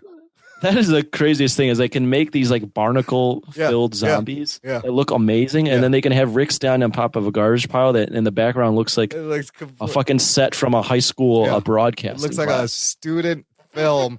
Now, my other question is this: who is the moral compass of this show now? Like, everyone is kind of just a morally gray, bad, evil kind of bad character. If you think about it, like where is the moral compass? Does it need a moral compass?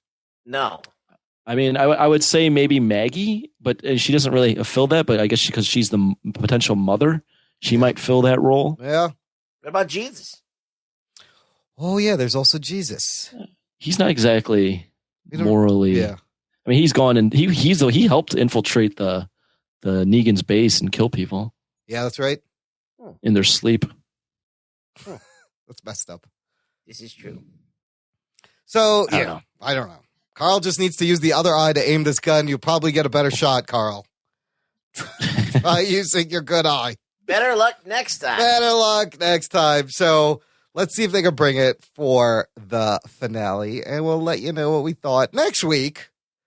Anything else about Walking Dead? No. The first season of Legion ended. It was only 8 episodes on FX. Yes. I really enjoyed this show. Ruggs, have you caught up on it? Yeah, I watched all of it. Anthony, will you realistically ever watch this? I don't think you should watch it. No? I mean, there was times I was struggling with it. Really? Yeah. Oh, wow. Dude, it's a good show. I liked it better than Preacher.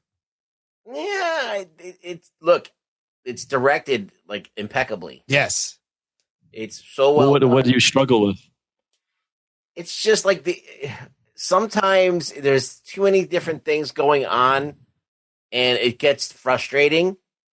And the fact that you're inside this guy's fragmented mind and they're trying to do all this stuff, you're like trying to figure out which way is up. And that's cool. But like for every episode, it's like that.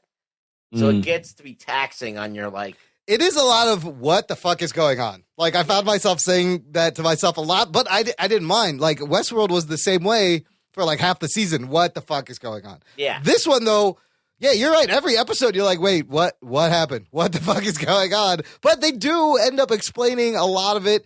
And there is a reference. Yeah, I couldn't deal with that. Yeah, I couldn't deal with like I can understand doing it for a couple episodes maybe, but then like once you get calibrated to how the show is, I don't know if I could stand having to do that every episode.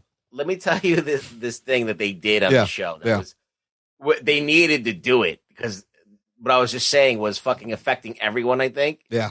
Okay. At a certain point in time, the main character is like locked away in his mind, and then his intelligence comes and talks to him, and they go to a room with blackboards and explain what the fuck is going on, like on a blackboard, so everybody can follow what the fuck the story is and what's going on. Well, that's amazing. They needed to do that. He would make these drawings, and the drawings would like be animated and start walking around and explaining. But they did have to explain because it was pretty like convoluted. Like, I got it before they did that, but like they had to do that for people that were probably kind of like lost. And I know that there's a lot of people that were lost up until that episode. Because there's a whole segment of time where it's frozen and they're in his head and they're trying to like stop what's happening in life, but you are confused. You don't know. Explain that to somebody. That whole fucking episode. Yeah, they're frozen. But there's the twists are great. Audrey, what's her name? Aubrey Plaza's character is very. It's not what you think it is in the beginning.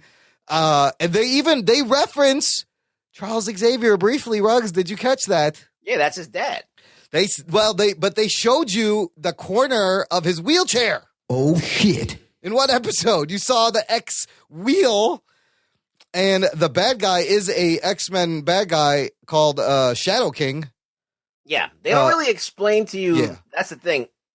They don't really explain to you what the astral plane is. He's in this weird astral plane a lot. That it was. They don't it was really all tell you that it operates outside of space and time. They don't really tell you that stuff. If you see Doctor Strange and they say, "Oh, we're in the astral plane," you're like, "Okay, they're outside." You don't know. Yeah, a lot of times you don't know where they are, what reality this is happening in. But I still loved it. It was fun. It's nightmarish at times and trippy, and it is beautifully shot, well acted. That guy Dan Stevens, he reminded me a little bit of the Sean Christensen. Did you get that vibe? Oh, there's a little bit of him in right? there. Yeah, there's a little bit of Sean Christensen. But I thought Dan Stevens did a great job. And he's the Beast in Beauty and the Beast. But you could catch up, binge it now. You can get all 8 episodes, and they leave a nice little cliffhanger for the next season. There's some cool, like his powers are cool. Yeah. He does some sick, like mutant things, like floats down in the hallway all badass to fight the guy. Like there's some great moments. Yeah. And now that they set up a good bad guy by having the Shadow King go into like the other guy from the Oliver. That 70s guy is hilarious. He's like lost in time. But I love how they dealt with like, is it mental illness or is it superpowers or is it a little bit of both? You're never quite sure. Yeah, check it out if you can. Fun show. Just if you're confused, just wait for the Blackboard episode. Yeah, they'll explain everything. And then before we share some feedback, Anthony, you got to finally see Dave Chappelle's comedy specials, yeah? Oh, yeah. Quick thoughts on that. What'd you think on the 2 hours? Second one was better, in my opinion. I laughed more at the second one. He touched upon all the things that might piss people off, but he was just on that fucking border. My favorite bits were just him with talking about his kids and eating the fucking sandwiches and being high. And, oh my god, dude, that stuff with the sex tape and all that stuff was hilarious. Yeah, that was great. So there should be another hour. Dude got paid $60 million for 3 1 hour, $20 million a fucking special. Oh shit.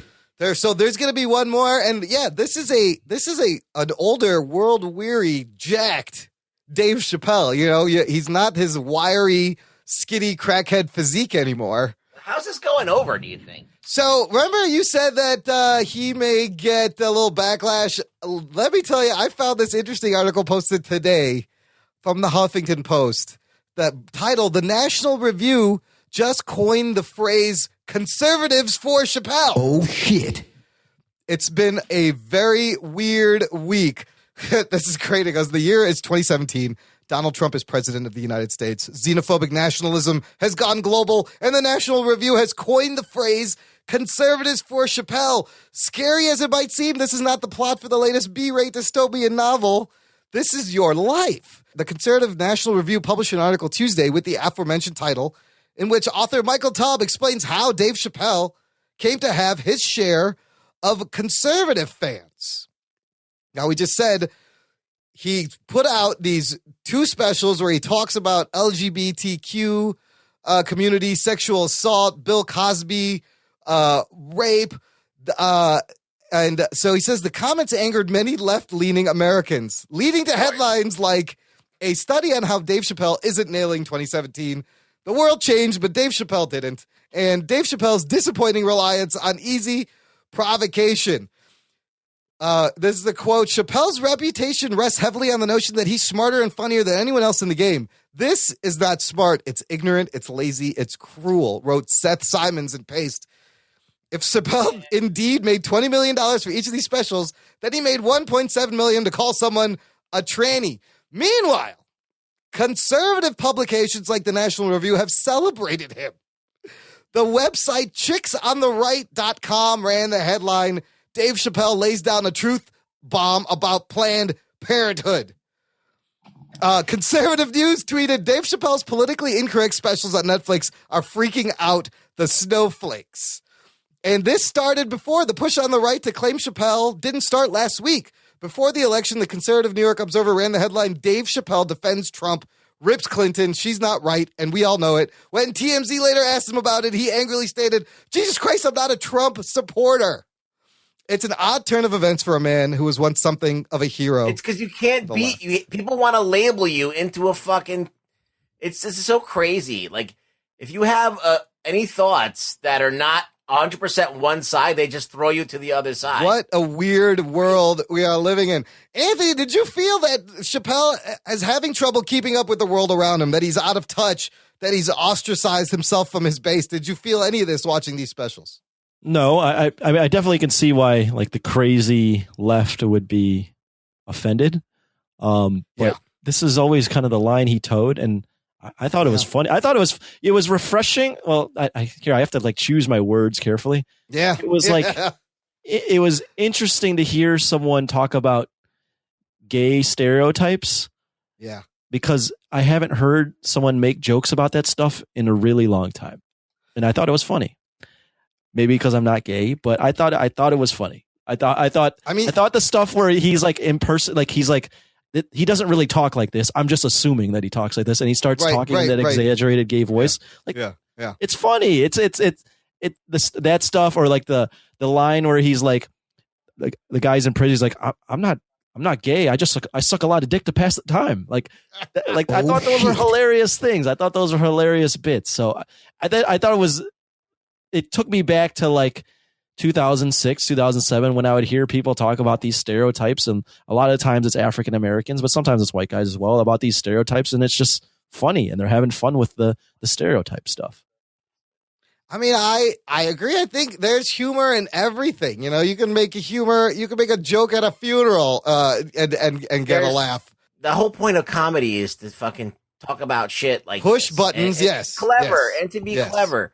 But this is something that unfortunately happens. You have to kind of understand, and it's not for everybody, but when you're a kid and you're like a little teenager or you're in college, you're idealistic. You think that the world works a certain way and that everybody would be happy if they just did this.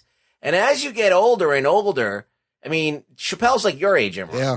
So like, as you get older and older, you realize that a lot of this stuff is just like whatever. Like it's just a lot of hot air. And you're like, why are people even, up in arms about this shit? There's way more important fish to fry here. So it's like that whole conservatism works for older people, especially when they get into advanced age. Then they really start clinging to that stuff because they're like, all right, none of this shit matters. This is what matters now. I need to fucking have this and this and this happen to feel safe. So it's all of this stuff is like it's the people who are idealistic and don't realize that, that there's all these other people on the other side of this that are more practical. But there's also, when he did the Saturday Night Live monologue, I thought some of those jokes are interesting because it comes down to the money. Like, you're right. When you get older, and you have a lot of money, I think a lot of people tend to have more conservative values because they've lived through this. And that, you know, in the SNL where that joke was like, he's like, no, I'm gonna stay here and see how this plays out. He's like, I got all this money. So is it maybe, you know, he did change, but the world also changed around him? I don't think he changed at all. I think he's just doing Dave. Well, that's the other argument, is that he didn't change. It's just the society, the world around him has changed. The world changed. The world is now, there's a shift towards, you know, basically, like, you're not allowed to think anything negative about anything ever. I mean, imagine you can't criticize anything ever.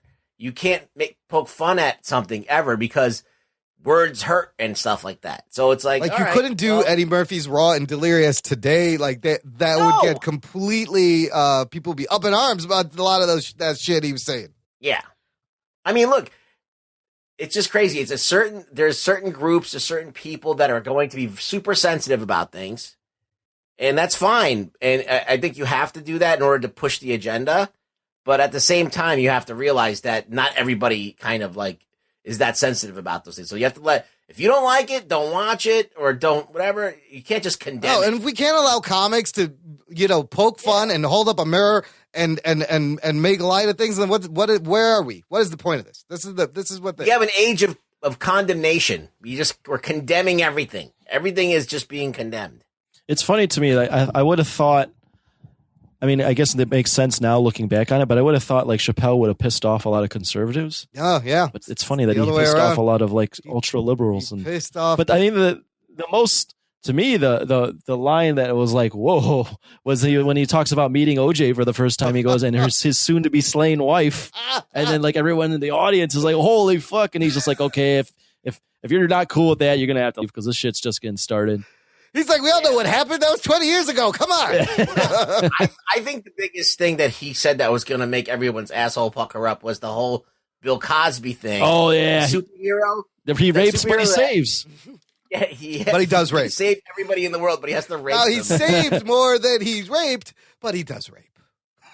That you're right. That one I was like, that's going to make someone's fucking, that's going to get at people. It was fun. That was fun. And he was like, the man is raped 54 times. Yeah. You take away 30 rapes, he's still raped 24 times. He's like, that's like 400 hours of rape. Think about that. But look, that guy, you got his balls, man. That took balls. And he's like, fuck it. I'm going to say what I got to say. And he stuck to it. But he was going for a joke there. Yeah. And he set it up. It's not like he's serious. He's not saying, oh, everybody should rape people as long as they do good things. Like the structure of that first one, mixing in the OJ stories and the Bill Cosby, like it was beautifully constructed as a 1 hour special. Well, and the rape versus rape, but he saves story was actually a shot at like Southern Texas white men. Yes. It was a story he was telling about conservative Texans. That was great. He's like, I'll just tell them shit they would like, so I'm making shit up. So it was a shot against conservatives, not. So yeah, I mean that's. But you're right. You have to listen to the whole thing. Yeah. Don't take it out of context. But we are in a world now where the liberals are bad enough and the conservatives are like, good for you, Dave Chappelle. Oh, shit. What the fuck? This is definitely a parallel universe. Absolutely. That seals it. What more proof do you need? Yeah, it's just crazy, man. So, all right, before we peace out, we've been going long, everybody. I got some feedback I have to share from our listeners. Lots of fun stuff. We're going to start with an email from Ron S. Hans. I'm still holding his Iron Fist review for when we review Iron Fist. Tune in next week, listener. Will Anthony have watched all of Iron Fist in time? I don't know. Tune in, subscribe to the show. We'll find out. That's your 4.5 episodes in. I'm leaving you a cliffhanger. It's a cliffhanger for the next episode. Can I give one quick thought on Iron Fist? Yes, go. Man, Danny Rand. Terribly. I mean, not terribly, but so far kind of miscast. Written really poorly. All right, keep going. Okay. Yeah, we'll get into it. Marvel's casting is usually good. I don't know. I don't know why they chose this guy as Danny Rand, but his whole I'm supposed to be the guy to destroy the hand isn't working for me right now. Really, white dude? Not in any universe. Really skinny white dude. Anyways, Ron says, hey, Imran, I'm really stoked for you guys on your second year pod birth. I have been listening for about 6 months, and what made me actually start wanting to contribute to the show, you guys talked about in the post show from last week, The banter you all have with each other just makes it feel like friends talking. Even when you bring in a guest, you make them feel welcome, and the banter doesn't change. The other thing I like is that you guys are critical without being pompous about it. I unsubscribed to a couple of podcasts this week after the reviews of season 1 of Iron Fist for this reason, because they were simply being D-bags about it. Keep doing what you guys are doing because you guys are number one in my podcast queue. Don't fuck it up, smiley face. Talk soon. Thanks, Ron. Thanks, Ron, for writing in. We'll try not to be pompous. Ron, if you listen long enough, we will fuck it up. We probably will fuck it up eventually. I mean, there's only so many episodes. That we can't be perfect. Perfection is hard. It's exhausting. But we rape more than we never mind. We save more than we fuck it up. But we do fuck it up. We save more, but we do fuck it up. We save more. Talking nerd. I got a comment from one Anthony Davis from Twitter. Remember? I can't believe this guy listened to our show. I was making fun of him, wasn't I? Yes, he still listens. And as soon as he heard your comment from the last show, Anthony, he tweeted to us, Anthony is just jealous that he can't wear a clown nose like I can, and tweeted us a photo. No, he's still with us. Wow. Look, Anthony Davis, thank you for listening, and thank you for being such a good sport, having a good sense of humor, because Anthony can be an ass sometimes. The jock, Anthony. And you handled it well. He did. He did. I wonder if we got any flack from the Kermit and Friends. Anthony went after them, too. Oh, boy, yeah, we did talk about them. Let's hope they don't listen. Moving on, Adam Morris answered my question. He says, at Jock and Nerdcast, so I say process and project, not process or project. Not universal. We have a lot of variation in our accents. And happy 200 episodes. Don't let it slide. And you already are getting people like me on. Cheers to 2,000 more. Jock and Nerd. Fuck. Oh, boy. I'm exhausted just thinking about that. Finally, Bard Brahan, who is Jimmy McPike, who's been on the show, tweeted out our iTunes page and said, shout out to the Jock and Nerdcast crew. Favorite episode, besides my appearance, was an interview with Greg Wiseman. That was a great interview. This next bit I love from our Facebook group. We have a kind of a quick review of the Power Rangers movie. Anybody see? You guys see that yet? Any interest in seeing it? Nope. I have not. I'll see it. I will eventually see it. I don't know about theater. I have heard, though, from friends that it is actually okay. But I looked at the box office numbers, and Beauty and the Beast has really hurt it. Well, Beauty and the Beast has hurt. It's only made $50 million in like a week. Wow. And it has $100 million budget just on production alone. Jeez, it's got to put up with Beauty and the Beast. So, from some of our friends, Matt Talhauer says, so to mirror the sentiment of David Malofsky, I went and saw Power Rangers and it was actually quite enjoyable. I will always have nitpicks about anything, but it was a lot of fun, surprisingly mature at times, but also managed to capture the spirit of the original series / concept without sacrificing what it builds for itself. It also brought back big nostalgia hit to watch little 5 and 6-year-olds shadow fighting their way back up the aisle after it was over, though I'm not certain it was ideal for their age group, he says. Daniel Nosker, Geek Street Podcast, I enjoyed it too. It had some holes, but it was a great setup movie for what they're wanting to do. I went in expecting to hate it, and it was the opposite of that. I don't want to destroy my childhood, and it did justice, so I'm pleased with it. Jordan Radford, I enjoyed it. I also agree it wasn't suitable for young children, but parent supervision during it will be best. If they did go, made me miss my friend who passed away last year since he loved Power Rangers. Also needed more nostalgia. So, yeah, from the fans, if you guys grew up with the Power Rangers, sounds like you won't be disappointed. It's morphin' time. I'm glad that they did the review for us. Now we don't have to do a whole episode on it. Oh, there you go. There's your Power Rangers review. Finally, guys, I want to share. We got some nasty comments. Oh, shit. We don't get a lot of these, but when we do, I love to read them because they're hilarious. But it's just like reading mean tweets. Yes, and they always come from one source. Can anybody guess where nasty comments would come from? YouTube. You win a prize.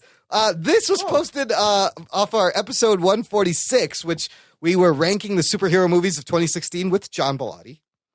YouTuber Adam Simpson says, wow, these fucknuts are such DC haters. Talk shit about Kevin Smith. I'm sure he's wiping his tears with hundreds. Loser. It's awesome. Oh, shit. Look, I'm sure Kevin Smith is wiping his tears with hundreds. That's fine. I love Kevin Smith. That doesn't mean he can't bust his balls every now and then. What do we say about Kevin Smith? I don't even remember. I think I probably criticized Kevin Smith for being like the face of like nerdum still or something like that. I just got to say, I love the negativity. I love it. But he goes loser at the end. So is he referring to Kevin Smith? Because he was talking about fucknuts and Singular, haters, referring to us. Yeah, loser is singular. So I think he's Adam saying Simpson, that Kevin Smith is a loser for wiping his tears with hundreds. That's exactly I don't know. what That's that the way he reads wrote like. it. No, you're right. You start out with the plural, and then you end with the singular, which refers to the subject of the previous sentence statement, which is said Kevin Smith. Right. Right. I don't think. And his second tweet was, or his second comment was, 39 subscribers. Yes. Look, it's no secret. You could go to there and see there's 39 subscribers. But I'm surprised we have that many on YouTube. I know. What he doesn't realize is that we don't really give a shit about the YouTube. It is a tertiary distribution platform. It's just there to be there. The bread and butter of a podcast is its RSS feed and subscriptions. So he just doesn't get like what a podcast is. But yeah, we just do it for fun. We should do like a segment like what you may be a redneck, but it's called You May Be a DC Hater. Like if you like a cohesive storyline, you may be a DC hater. Like I would love to debate one. That would be a great show. We get some fuck that is really defending these things. We just take them apart. You know what that fuck's name is? Yeah. Kevin Heldon. Oh, shit. Listen, if you are into character development, you may be a DC hater. I'm just saying. There's so many things. If you appreciate good editing, you may be a DC hater. If you don't like watching dreams for no apparent reason, dream sequences have nothing to do with the story. I just don't want my films to be nominated for Razzies. That's all. Yes. If you appreciate an establishing shot to tell you where you are in a movie, you may be a DC hater. So I'm just saying it's all relative. Yeah. I will say I love, the TV stuff is great, what they're doing, and I enjoyed this Justice League trailer, so fuck off. If you don't want your movies to emulate a video game that completely fucks every character over, you may be a DC hater. That's what they're doing. They're doing Injustice, this fucking video game that I hate. Whatever.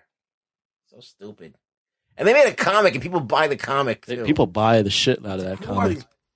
Remember, Imran, when we used to go to the comic, Cindy would buy Injustice. Oh, they were all into Injustice. It's because they like this alternate dark take on these characters, but they like that, and they like the Batman v Superman aspect, and for some reason, people think that making Superman evil makes him way more interesting. I think he's going to be evil in Justice League. Just saying. Oh, no. I think that's what they're going to do. For a brief time, anyways, until they beat the sense into him, maybe. I really want to see characters act like the worst of themselves. That's really what I want to see, is the worst aspects of each character. I don't mind if you make the character evil, but not I think that making him plainly evil is stupid.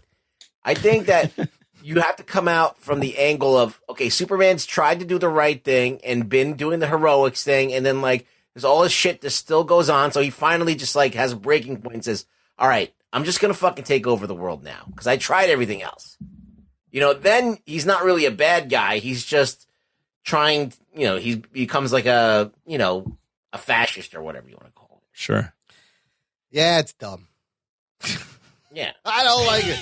All right, look, that's enough bullshit for one show, everybody. Ruggs, where can the people find you?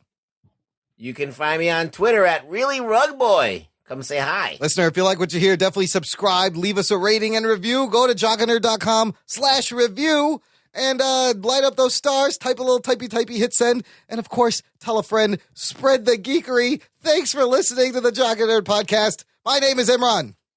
My name's Anthony. He's the jock. And he's the nerd. We'll hear you next time. Guava noche, everybody. That's a nice machihambra.